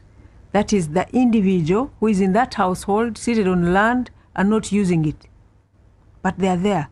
The honorable there who is saying government money has gone into his community. One person is supposed to have received 1 million. One person is receiving 300,000. And he has not told us what he has done about it. I would like to offer myself to my honorable colleague that you bring me the list and we follow up with the government structures, because they are there, they work if you approach them. So I would like to work with you. You also asked me to tell you what I have done. All my life I've been a corruption fighter. I started in DPP's office. I told you, you are in Eastern Uganda, you look for a gentleman called Joshua Kasibayo. He will tell you what we did to each other in the fight against corruption. He stopped tax evasion. That is public information. I went into URA. I am the only person who is on record for having taken the executive directors of ROCO into jail for tax evasion, stealing money. I went into UNRA. I saved billions of money fighting corruption. So I've done my part, and I am not even at the end. I'm just beginning. Each one of us can do better. So, Honorable, I want to work with you to deal with those persons who have taken away 700,000 government money from the persons who are supposed to be using it to fight corruption. Let them go their chicken, let them do their pigs, but that money is meant for Ugandan as capital, and thanks to the leadership of the president, that capital must change a household. So let's start each one of us doing our part. My colleague here has come up with an interesting concept that distribution of government positions actually means wealth in these areas. I want to, first of all, disagree with him. The people who I mentioned who are in that area of Nyabushozi, they are not employees of government. Those people who are earning that money, they are peasants grazing their cattle. They earn millions seated in their homes and on their farms. They are not in government. That's it. Their sons. These are people I studied with. Let me finish. You had your part. I didn't interrupt you. Their sons have been educated. They have gone into government because they have been educated. Now, many of our people have not gotten the same chance of education. In this area now, if you talk about the reality, they are in 3 degrees, each person. They are results of the 40 years above. But their change of what is bringing household income now is not about their children. It is about what they're doing on a daily. Be realistic. On a daily, if every Ugandan home is bringing money, this country will change. The 60 billion we are talking about now, indeed, in the next 10 years, the 10-fold growth is a possibility if we get every home to participate in earning an income. Let me give you an example. Fine, the president comes from Western Uganda. So you'd probably want to believe, okay, so the Western Uganda, but this is just a small area around Mbarara, Nyabushozi, okay, Rusheri. Western Uganda is very big. Are the people in Kisoro rich because of President Museveni coming from Kisoro? They are growing their Irish. They are putting something on the market daily that is bringing an income into their homes. daily income into the home. That's what we all need to focus on. The executive is one arm. There is the legislature. The legislature has for years not been resident in Western Uganda. It's been in Northern Uganda. It's been in West Nile. The leadership of the legislature as an arm of government. It's been in Eastern Uganda. It is still in Eastern Uganda. Why are the people in Eastern Uganda poor? Why are the people in Northern Uganda poor? They have been in charge of the judiciary. Why are they poor? Why have they been poor? So let's not just throw things. I think the issue is the president has given a diagnosis. Let's thank him for the diagnosis. He's been a wonderful doctor of social transformation. He has also prescribed the medicine. I gave it to him. Now, if there is a diagnosis and a prescription, the job for all of us is to become the nurses and doctors who prescribe the penicillin to the patient. Each one of us talk to that household next to you, my honorable colleagues, the leaders in church, the leaders, our cultural leaders, your people that you led had granaries. Where did they go? Science has come, now we talk about silos. But if you can't do a silo, still do your granary. What happened? So let us go back to the prescription President Museveni has given. The diagnosis is we are not working to make money. Can we start working to make money? Each single household. My colleague, Honorable Johnny, mentioned that the president did not talk about oil. That's not true. And I think, Canada, you started on the right point by asking him where was he? Because if he was listening attentively, I want to refer him to page 18 of the president's speech. He mentioned the financial year is projected to grow at 6.4%. The next financial year, the GDP will grow at 10%, pushing the size of the economy to 80 billion. He further mentioned that this is before the start of the flow of the commercial oil. In the last 15 years alone, the country has added 31 new products to the export basket. That's very important. I want to come back to that. He mentioned further that Uganda now exports manufactured goods, including pharmaceuticals, refined gold, steel, ECT products, ceramics, and others. So the oil is on schedule. That's what is in the President's State of the Nation address. Allow me to mention something which is key here. 31 new products added to the export. In the last 12 months, they earned us $18 billion US. This is my appeal to Ugandans. And my appeal is not to the president. It is to Ugandans because the president has done his part. There is a Ugandan responsible for making sure in each of our regions we start the industrial hubs. Each. The policy is set, the money has been sourced, and it is available. A Ugandan or many Ugandans are now responsible for making sure each of our regions has got an industrial hub. This is the catalyst, the only bullet to deal with a number of our problems. One, you have an industrial hub, you immediately create a demand for production. Somebody growing wine, somebody growing sugar, they have a place where to take it and it becomes a refined product in the industry. In the process of the industry, in the refining, you have a workplace, creation of jobs for the young people, millions of young people we have who are now jobless. They are coming in to offer manual labor because most of them are not skilled. The industrial hub has a solution for that. And they are going to earn, they are going to pay taxes, we are going to increase our tax base. In the industrial hub, we are going to increase these 31 products to earn more revenue on the export market. So my request is, whoever is responsible for the regional hubs, the leaders, let us do the very best we can. At parliament level, this should be a priority because it is the single catalyst to our economy. Make sure these regional hubs have started. If it is stopping every resource, every financing, let's stop it, start the industrial hubs, then the next 5 years we do something else. But these will create employment, they will create market for agricultural products, they will take us into agro-processing, and we will have a product for the foreign market. Let me bring in Honorable Nambisho one more time. Honorable, you just heard from the studios that indeed you have a number of projects have been rolled out. Unless you just want to oppose ideas from government just because they're not working in Manjia, but you already admitted. You admitted that the money is deep down in Manjia, in Bududa. It's already doing things. What other alternatives would you propose that would propel us to a $500 billion economy, if not these ideas of having rural communities get out of subsistence to commercial farming and having household income?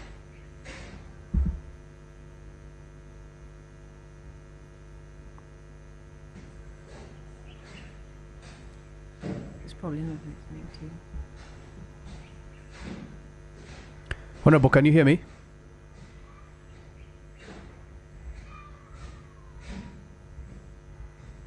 Okay, we'll get to Honorable Nambeshe in just a bit. Prof, there's the household income we're talking about, and there's economic pressure and anxiety being faced by young Ugandans who graduate every year. The official unemployment figures often might not really capture the scale of the vulnerability of the many Ugandans that survive through informal activity or temporary labor or low-paying survival. But we'll engage you in just that. Let's get Honorable Nambeshe's parting shot. Honorable, unless you want to oppose government ideas because just your position, but the Honorable Kutesa here in the studio says if these ideas are real implemented, they can propel us to a $500 billion economy. For us as opposition, we are not there merely to oppose. For your information, the cardinal role, we should respectfully inform the Honorable Minister designate that the cardinal role of opposition is to keep government in check. That's why we preside over accountability committees.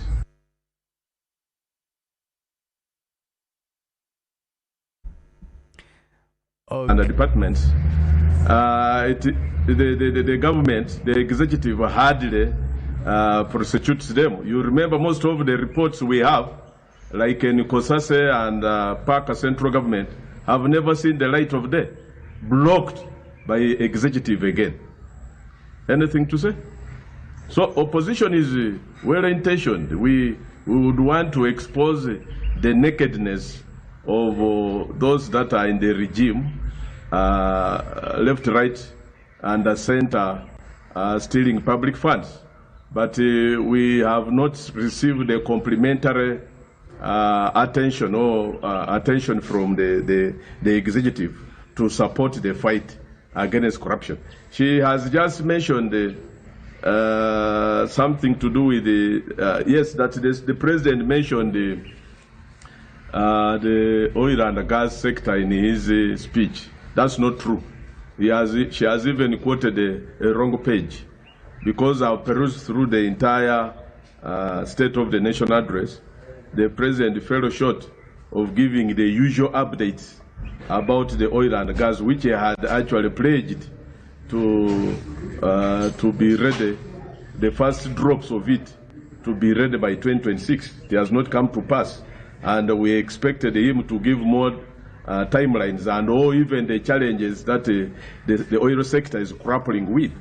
But he never did that. So for her to come out to defend vehemently what she's not aware of, to me, it looks like a rivalry and excitement that comes with some of these colleagues that are freshly appointed to this. Well, he says that to allow to have a teachable spirit, to know some of aware of, rather than trying to defend the indefensible. Hello? Yes, Honorable Nambeshe, your parting shot. My parting shot is to appreciate the professor for the spot-on, accurate exposition, how he has dissected the regime and its failures as far as fighting corruption is concerned, but also to thank the Honorable Minister Designate for coming up with the old guns blazing even when the truth of the matter is what she's trying to protect and defend, has 40 years down the road let the Ugandans down. You can emulate countries like Tanzania. The late Joseph Pombe Magufuli, in just a 5-year term of office, he provided leadership on the fight against corruption. And it came to pass that in Tanzania, within that 5-year term of office, well, that's Honorable John Baptist Nambeshe. But let's take a break. When we return, I want us to talk about one of the things that were given limited or no attention at all, the youth that occupy almost 2/3 of the country's population, but most importantly, they are underemployed and unemployed. What's the best way out? 106.1 Next Radio.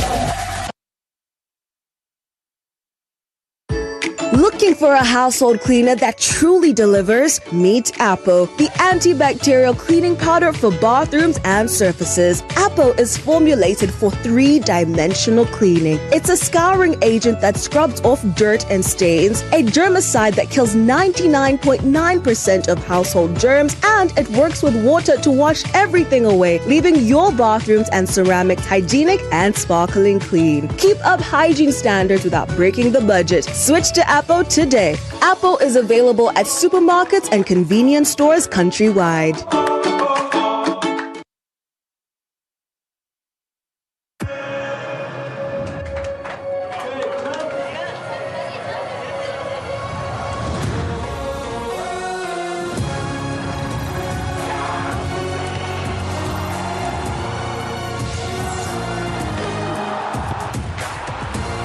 From 11 June to 19 July, everything can wait. The FIFA World Cup 2026. Catch all 104 matches on 4 dedicated channels, live on SuperSport, only on DSTV.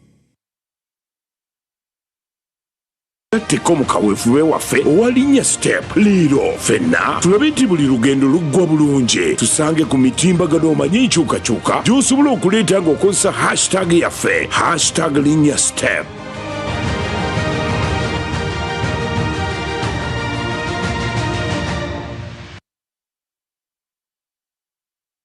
In partnership with Uganda Communications Commission and NBS. Comedy Festival bilabiri mukage lirugogo muhuma showground mutenti bwaguga ku Saturday nga nya July buli comedian gwomanyi mu Uganda wano ajja kubeerayo ng'omulimu gwe kusesa abantu n'amaaso gabamyuki abantu mujja n'obutambaala tugenda kuseka tuseke werabira n'abakubanja tiketi ozigula ku Momo kamunyenye mu 65 kamunyenye 20 kadaala tiketi obwogigula ku Momo ya $5,000 naye nga ku miryango ya $10,000 emmeze y'abantu 8 ya $2,000,000 VIP ya $15,000 kale booking anga buchari eno shock kuseka Pro Max Juliana Kanyongozi King Saha Wininwaji Irene Nambiru atanabo tujja kubasesa live yimenga baseka obwana mu Raptor obwana bukamunye mujana bwo takwakula kebitolo jabiri atene kauza muteso zoka nganya July ya Rugogo mu Showground Comedy Festival bilabiri mukaga ategekedwa Abitex Promotion. Are you planning an event? Think of X Events. For the best photography and videography of all kinds, we believe that every moment is worth capturing. Whether Kwanjula, weddings, Kuhinjira, bringing out the culture and glamour. And of course, a professional team that has mastered the art of the game and progear with elegance. X Events is located along Rubaga Road on Access Building opposite Hotel Sojavalo. X Events, capturing your precious moments.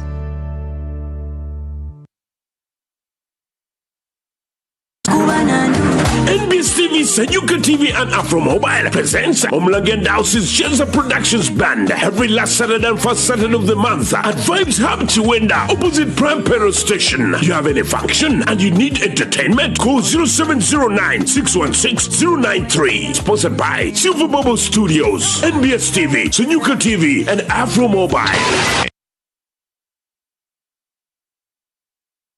Bana Uganda twaniriza Joseph Ngoma mu concert yesoose ku Lugogo Cricket Oval nga 11 mu July 2026. tickets za mitwale 2 emitwale 5 ate meze y'abantu 8 ya milioni 3 tickets ojazisanga ku caritickets.com French supermarket ne ku hotel Triangle kwa note 75558 72225 kino chetu badde tulinda Joseph Ngoma mwana mulenzo muwandisi Vocal Powerhouse paludenga konko n'endongo ekutte ku mitima gy'abanna Uganda gendongo yenyuma eyimusa ekuwe suubi agikubya mu style y'omulembe kati ategese ekitabangawo twagala cricket ovo ejjule ku mulundi guno gwokka babulaza mutwaleko ba sister out bitegekeddwa charism n'ebiwagirwa. Yes, habari Uganda, my name is Palazzo. Nensonge ndeserero ya unemployment. Are you looking for connections? Ozagala wano oboyagala connections eweruwe gwanga. Hayes Recruitment is here to support you. Aba Hayes Recruitment beba kafulu boka abaina connections ku mirimu mu Uganda ne bweruwa Uganda. They have opportunities waiting for you. Era mukulwanyisa ebbula ly'emirimu n'okubazaamu amaanyi negasene Hayes Recruitment ngamaze okukakasa nti balina emirimu egisobola okumakinga skiru y'omuntu yenna kati gwayagala okwekolerera okyuse ku bulamu bwo tukene ku birooto by'okozesa ku connections zange. Tukyalireko, visit Hayes Recruitment today and let's unlock your potential. Buli awulidde ategeeze munne nti go Hayes, go better. 106.1 Next Radio. 106.1 Next Radio.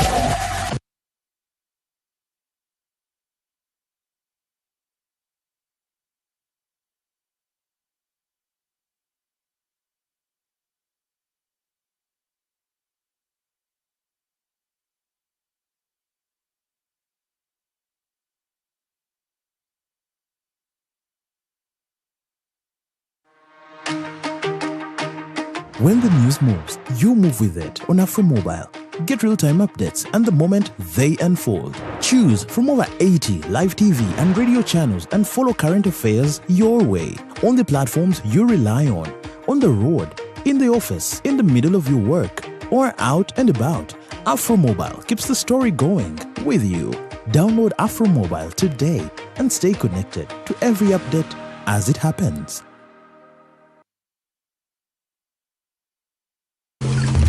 106.1 Next Radio. Affect all of us and shape how Uganda is run. How best are we going to correct things which are happening behind our backs? And here at Next Radio, we take that very seriously. If you're looking for quality debate, holding power accountable and getting to the bottom of every issue, this is the Big Talk. Good morning. Catch the Big Talk with Kanari Mugume every Saturday, 9 to 11 a.m. only on Next Radio. 106.1 Next Radio, this is the Big Talk. We're also live on NBS Television discussing the State of the Nation address. And in the studios this morning, I'm joined by Professor Rogers Bargayomwe, who is a political analyst and scholar, together with Honorable Mary Kamli Kutesa, who is the Minister of State in charge of Labour under the Ministry of Gender, Labour and Social Development. And it is there that I want to begin on the demographics. One of the underlooked or that was given limited attention is the official unemployment figures that are glaring in our eyes. You see that young people survive through informal activity. If they can do a gig that pays perhaps half a day, they'll be able to survive on that, or temporary labor, or low-paying survival enterprises that offer little long-term stability. What they want is social security, to know that for the next 1 year I have employment and I'll be earning and I'll be able to save this percentage of my income, but they do not have that guarantee. You find university graduates driving borders. Skilled youth remain underemployed. Even when they get employment, they are underemployed. Urban centers continue to absorb all these large numbers of young people. Economically, it creates economic anxiety. There's no continuity, and that's a big problem. Prof, what do you think is a silver bullet to this? Thank you, Canary, for this question. I'm so passionate, and I cry for my nation, for the young people, when I see they are neglected. Most of the rich individuals in this government are rich because of exploiting the young people. One, for example, let me give you a simple one. They don't pay NSSF. They don't pay minimum wages. They exploit. And when you give a list, I wouldn't, for ethical consideration, I wouldn't name their name, but all the rich individuals are underpaying these young people. They are defaulting on their national security, most of these companies. And remember now, there is a class of rich people who have been made by politics. Now, these are like mafias and these institutions. And I would challenge IGG to go for them. Look at their institution. They don't even adhere to the minimum standards of labor. And now, this is a problem. Averagely, count 3 years of nursery, 7 years of primary, those are 10, 6 of HSC, and 4 about of university, 20 years. We invest about 20 years in our young people. So they finish when they're about 25. And this is all our households put all the money into education. And by the time a person is made a graduate, actually the parents have finished everything. They're even in loans and debts. And now the burden is back on the children. But let me give you an example of like societies which have come in our neighborhood and which are increasingly being encouraged to come without any censor. I'll give you an example of a neighborhood where I come from, where mostly they are Eritreans. These Eritreans come in, the few go to have a basic of primary school, but some don't. So they are becoming like the Indians who came, the coolies, where they have an advantage in business. The moment they come at 6, as we invest 20 years in education for them, they're already in business. So by 12, 16, someone is an experienced businessman. Because this government, the NRM government, has no policies to make sure these people also are in school or even to pass on our cultures. And I'm challenging the Minister of Labor now. They never pass on our cultures to them, or even I've been in these communities, they don't sensitize them like what should be done on any refugees or foreigners. There is no sensitization. So at 16, when they're in business, a Ugandan has been studying for the last 13 years. For the last 13, I've told you, it's actually 20. And then most likely, with just 5 years of experience, some with 10, how will they compete? How will these two environments compete? And that's why you see that this economy, what Ugandans don't know, is about 75 supported by Asians. Because of that culture I've told you. They start with the business. Then ours only education. It's not like fair, like how you would say in Europe or America, in the Western, everyone starts, even when you go to seek asylum, they will start you with the education system. You have to go into their system, then they tax you. And some of these communities, by the way, know how to evade taxes. So we sometimes don't get even tax from them. So now, you look at communities like Muyenga, Buziga, all those businesses, the small businesses and the big businesses have been taken over by these communities. This is to the disadvantage of our youth. And even the political players on opposition, no one is analyzing this. And yet, when you use the projection, and let me give you now the projection, my own projection and my research is that in 20 years from now, the Indian community contribution will be 80% unless it is reversed by government policies. The Eritreans and other foreigners will be contributing 10%. Then these Ugandan youth you are talking about and the enterprise and everything. Remember, if also the Chinese are there, the Ugandans will be having 10% with their population of about, they'll be coming to about 50 million, but contributing 10% to the economy. And tell me, I'm with the ministers here, let them tell me a government policy which is supposed to reverse this trend. If it is not reversed, what you're talking to what you've asked me, our youth are doomed. There is going to be high unemployment levels because even what we were advocating for, the minimum pay, which would have protected now the Ugandan youth, is not being implemented. Actually, it is being frustrated by the NRM government. So, what is their legacy going to talk to the youth of Uganda? Because even attempts which had been reversed by governments like even, however undemocratic they were, governments like Idi Amin had reversed some of these policies, but for them, they've taken everything back to the foreigners. Then they are making this sovereignty bill which is not protecting our young people.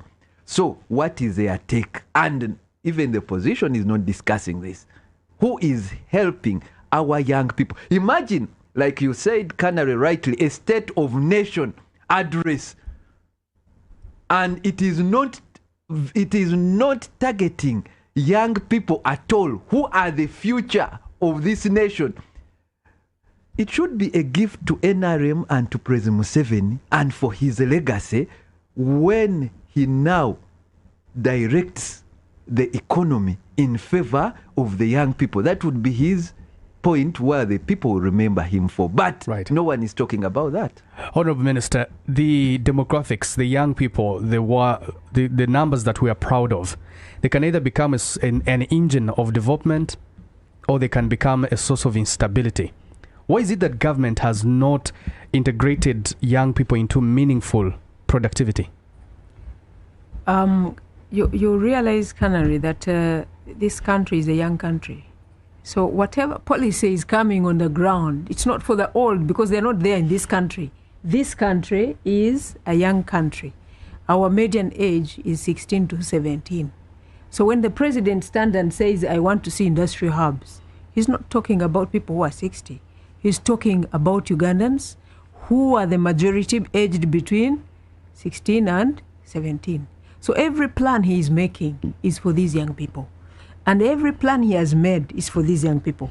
When you go to Kapeka, and I encourage you, Canary, take a moment, go with your camera, early in the morning, 8 a.m., 7 to 8 a.m., look at the volume of young people, young Ugandans walking to work in that industrial hub. Without a minimum wage? Please, sir, you're a professor, don't interrupt.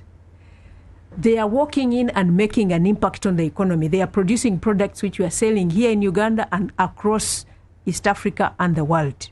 They are making an impact in their country. They are making an impact in their homes.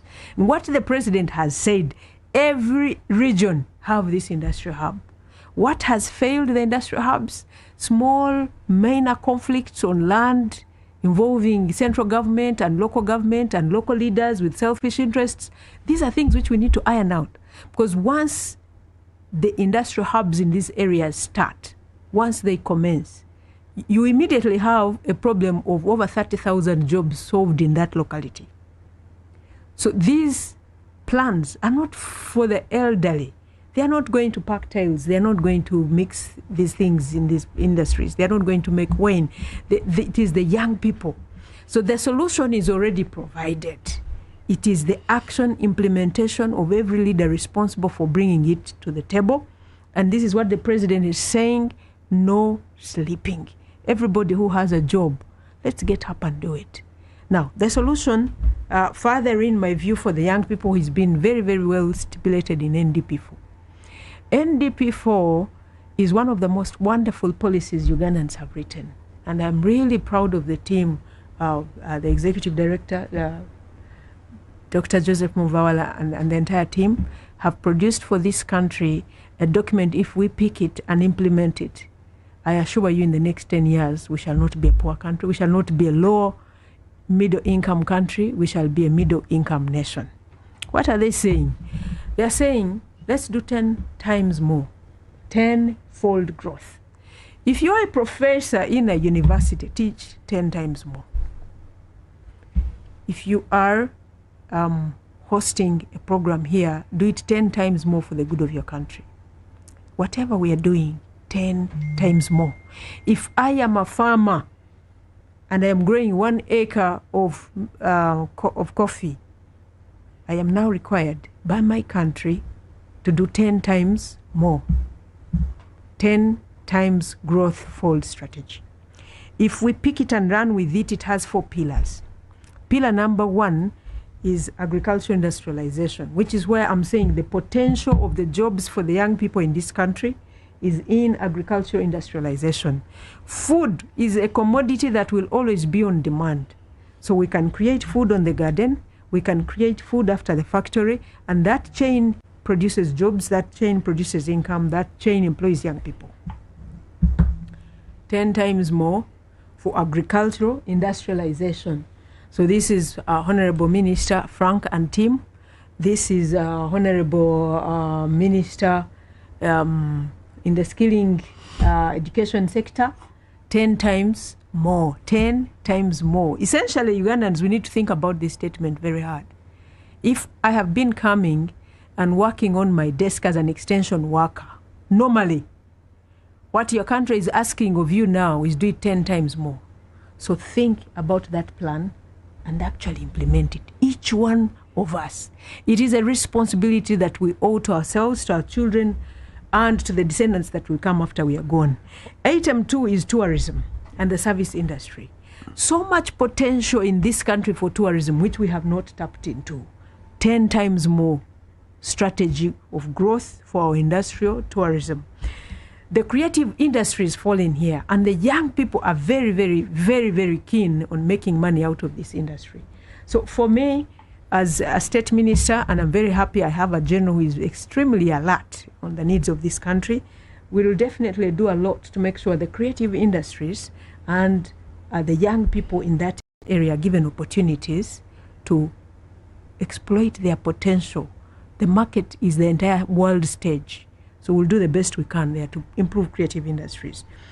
Mining and industrialization in the mining area. The president said oil is on schedule. It is not on schedule just in words. When you drive across the oil region, you see the infrastructure is laid. Is it laid just to be beaten by the rain and the sun? No. The money is coming. The money is definitely going to go. The oil is definitely going through those pipes. Because there is no mad person who would put those pipes there if the oil was not going to flow. So Ugandans have hope that the president is saying this Chisanja is Chisanja, no sleep. You wake up yourself. Everybody, let's wake up and do what is right. Now, the last one, again for the young people, is ICT. We are exporting now labor. And by the way, Canary, I'm in charge of gender and culture, not in charge of labor, just for the record that people don't think I'm usurping my colleagues' docket. I'm in charge of culture and gender. We are exporting now most of our young people to work in the Middle East. But there is potential to export more even when they are seated here in the ICT sector. So if we put the Ministry of ICT, and we hope we should do that to make sure they have, and they have started, there is a center, a hub for young people where you just get in and get the service delivered. They will do it for you and you sell it to the world. Let them start selling their services to the world while they are seated here in Uganda, enjoying this beautiful nation, beautiful weather, but selling their labor to the world and earning in dollars. So those are things we need. Young people are create the environment where they can thrive. Absolutely, and we have started, and I'm telling you. You are taxing mobile phones that are coming onto the market. You have mobile data that is extremely expensive from the telecos. That feedback is wonderful, Canary, and I don't think the government is deaf. So let's receive it. Let's analyze where the potential is, and allow the young people. It has become an old song. Young people want to feel like they're integrated into the system, so they can be able to you have to be mindful that a lot of it also is coming in not exactly to add value. The ICT industry I'm talking about may not exactly be the WhatsApp and social media where we spend most of our time. In fact, that area, to be honest and sincere, is taking away a lot from us. If you open your phone, people are earning on social media. Yes, I'm not saying they are not earning. I'm saying most are not earning. Most are not using it for earning. Most are spending time doing a lot of the things that are actually taking away from value addition. So that balance needs to be very, very well worked through, both at parenting level, at policy level, and at individual level. Discipline yourself. You could spend your entire day on your phone having added no value to yourself. Perhaps it would have been better to pick a book and read, because then you could mature your mind. Most of the things the young people are following here, Professor, are not exactly growing their brains. So we need that balance. So finally, that export market can be expanded for the young people. They are very, very creative. They are very good in the ICT industry, and I think that's something we could export. While they are here, they are safe, and we export the service to the rest of the world. So my friend, this is, I think, for me, my request. Let us not offer figures without substantiation. That the Indians are running this economy, that the Chinese are running this economy. You are a professor, give me facts. That I should be able to say, is it right? Is it not right? So I'm not going to actually try to answer those statistics that have thrown up haphazardly there, that 90% of this country is being run by Indians. No, but is it not a fact that the biggest tax-paying companies are multinationals? They are multinationals. That's owned by absolutely. Ugandans. That's absolutely, because it is MTN. The telcos, the banks. It is MTN. The biggest coffee exporters are not necessarily owned by Ugandans. And what we are saying is we are creating our own industries. And I think, Canary, if you got me right, I'm saying as Ugandans, whoever is responsible for our area on policy on industrialization must do 10 times more. That's the niche. That's the golden bullet. So you admit that we do not necessarily own a big chunk of our own economy? We do. Let me tell you, this country is doing an excellent job. The figures I have given you. We might look at the picture you have from New York, Wall Street, and you think it should happen exactly the same way it is in Uganda today. We can't. No, I'm just saying this macroeconomic progress celebration that the NRM talks about all the time is on ground. The multidimensional poverty is worse than the official figures want to portray. The realistic answer for me for that, Canary, is in the life expectancy of this nation. We were dying young because of poverty. We are not dying young anymore because we have some money that is keeping us alive. And that's a fact. Now, you can argue everything else, but that's the one physical fact, that we are not dying at 43. For you now, you'd be about 10 years to your grave. For me and my brother here, we would already be dead. So the fact is, there is improvement in our economy. That cannot be denied. Well, the progress vis-a-vis statistically, poverty levels going down, that's perhaps something good to celebrate by the NRM. But many households continue to experience deep vulnerability. In Mwenge South, they might be having food, but in other constituencies might find there's a lot of food insecurity. When the dry season hits, they do not know whether they will be able to get food. I was in Kiriandongo. People there reached a point of failing to put food on the table because of the dry season. There's a lot of food insecurity, which is also present in several regions, but also household debt is rising because people sell their property to take kids to school, to be able to do things. There's informal employment that has dominated the country. These people are also not part of the revenue tax base. But as we conclude this discussion, Prof, I wanted to ask, the NRM government, after 40 years, is there anything they can do differently this time around? They say they have now set the stage rolling and we're on takeoff stage. That in 5 years from now, we should be in the upper middle income status as a country. Is there anything they can do differently?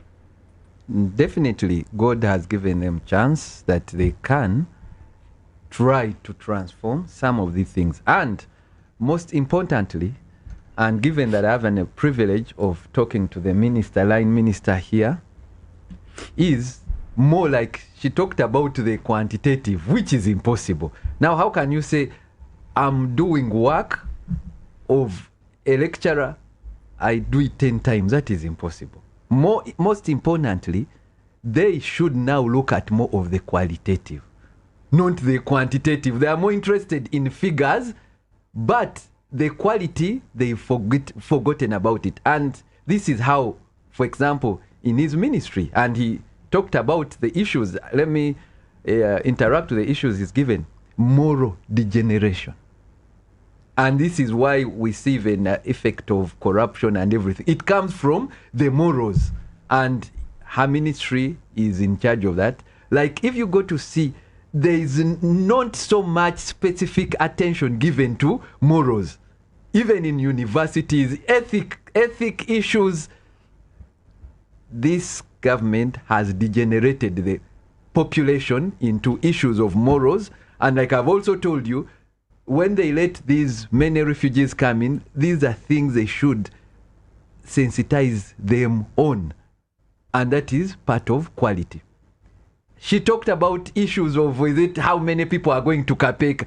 It does not matter. Even if you say 1 million, they are being exploited.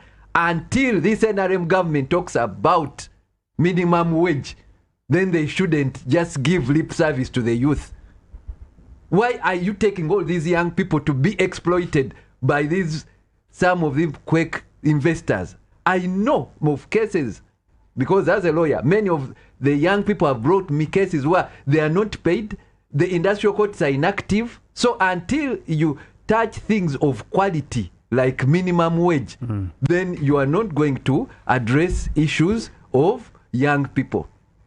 Then, until you now focus, ring fence, like I give credit to President Museveni that many people were trained even for the oil industry they are talking about, which would say ring fencing for Ugandans. But again, we have to be frank, these were privileged Ugandans. I'll give you an example of an area where I'm an authority, and the minister is here. Right now, the education system is not qualitative, it is quantitative. That UPE system is quantitative. We have a school, like I went to Ntare School, St. Mary's College, Kisubi. One school produces A's, and it is, she says I don't use the statistics. I wish she could stay behind because I'm a person, actually I have a bachelor's of statistics. I use just statistics. Ntare School and Kisubi School, the A's they have are more than a region in the north and the east. Two schools or one school has A's more than a whole, like let's say Lango region, or Acholi region, or Iteso region. And you think you're running a government which is giving qualitative services to these people? These rulers, the leaders of this government, President Museveni, went to the same class as my own father in Ntare School. They were peasants who were transformed into national character, and what they've achieved, I recommend it to the country. But right now, the system which is in play cannot carry a peasant from Arab Tong to Makerere University. Give me statistics of a peasant who no, those are outliers in statistics. We call them outliers. No, I will compare the statistics then in the 50s, 60s and 70s and now. So they are running a quantitative system which doesn't have inequality, especially for the common people. So this is what I would think is for what they've done for the last 40 years. I give them credit, but they should work on redistribution, because that's, by the way, a form of corruption. If you don't redistribute these resources to all regions equitably, then we will pat on their backs and say, rest well. And they should know that in this last service, God has given them a chance to just prepare their transition. They should stop that pretense of like they will live forever, the NRM will be on until they should work on their legacy more than exciting the population. It is more, when even me at my age before 50, I'm working on legacy, and if I see 80-year-old people not even having a mind on a transition or a legacy, I get worried. So that is my parting shot, that they've done some work, but they need to now pay more attention to the qualitative part. Thank you. Honorable Minister, you have the last word on the show. Thank you so much, Colonel. Let me start from his last word, the parting show, that they should work on the legacy and prepare for the exit. Yes.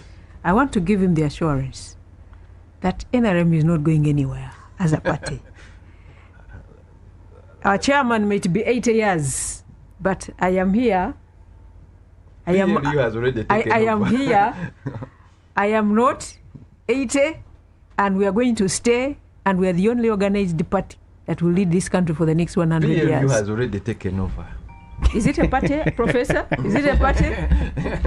So, the truth is, we are here, and we are going to stay for the next 100 years, because I don't see any other party in this country which is organized, transparent, liberal, democratic, like the NRM, all inclusive. Well, there is only one party that is likely, and I say this with certainty, that for the next 100 years, no other party is organized to lead this country. The fact that the State of the Nation speech was quite constrained on issues of political inclusion and democratic space says a lot. Do you want us to lead the other parties? I think we are very straight on the policy. PLU taken over? On the policy, is it a party? Can you answer that question? First answer. Can you answer? We're talking about political parties. You answer. Is it a party? Let me answer. NRM was not a party before January 19. You start informally. You start informally. That's how PLU is starting. The way NRM started in 1986. Is PLU a party? Was NRM a party in 1985? Honorable Minister, I'll let you conclude. The two is an arm of the NRM. Okay? So we are the same. When I'm talking about PLU, I am talking about NRM. When I'm talking about NRM, I'm talking about PLU. And I am telling you that we are here for the next 100 years, because there is nobody else organized to lead a country. Number two, I'm now trying to get back to the issues. As you conclude, because we're out of time. Okay. Quality versus quantity. What comes first? I think we need to have the quantity first. Then we begin to make our quantity qualitative. Very important. You can't start from quality when you don't have anything. We are building the base. So we must bring in everybody and slowly and steadily transform that into the quality issues. That's very important. You're a professor, you know that. Morals. We cannot start saying the Ministry of Gender is responsible for morals. No. There's an English saying which says charity begins at home. It knew that there would be a ministry responsible for culture and gender and religion. But why does charity begin at home? The morals you are training your child will either produce a thief for this country, or they will produce a man of integrity. So can we look at the home issue and the children we are raising from our homes? Ooh. That's the beginning. Yeah. What we are sending out to the community is what is coming out of our homes. Okay. When the president wants to appoint ministers, he's not going to go to Kenya or Congo. He's going to look at the population of the masses he has, who have been raised in our schools, in our universities, and he will appoint from those. We don't see that sometimes. So it is us. We don't see him appoint people with morals sometimes. Discipline requires that you listen. Please. It is us who produce the leaders. He can only choose from us, and the leaders can only reflect who we are. Honourable Minister, your last word on the show. I want to take back the country to the pages I mentioned with the words President Museveni has so passionately redefined for us. The no more words. No more laziness, no more sleep, no more corruption. Thank you so much. Thank you very much, Honourable Minister, for speaking and honouring our invitation, and to you, Professor Bargayomwe, for honouring our invitation, and to the Parliamentary Commissioner John Baptist Nambeshe, who was live for us from Bududa. And to you, the audience, many thanks. Let us know what you think about the State of the Nation address. The hashtag online, we're using hashtag NextBigTalk. Big Talk returns on Monday, 7 to 8 p.m. My name is Kanare Mugume. Good morning and enjoy your weekend. Big Talk every week. Discussions around current affairs.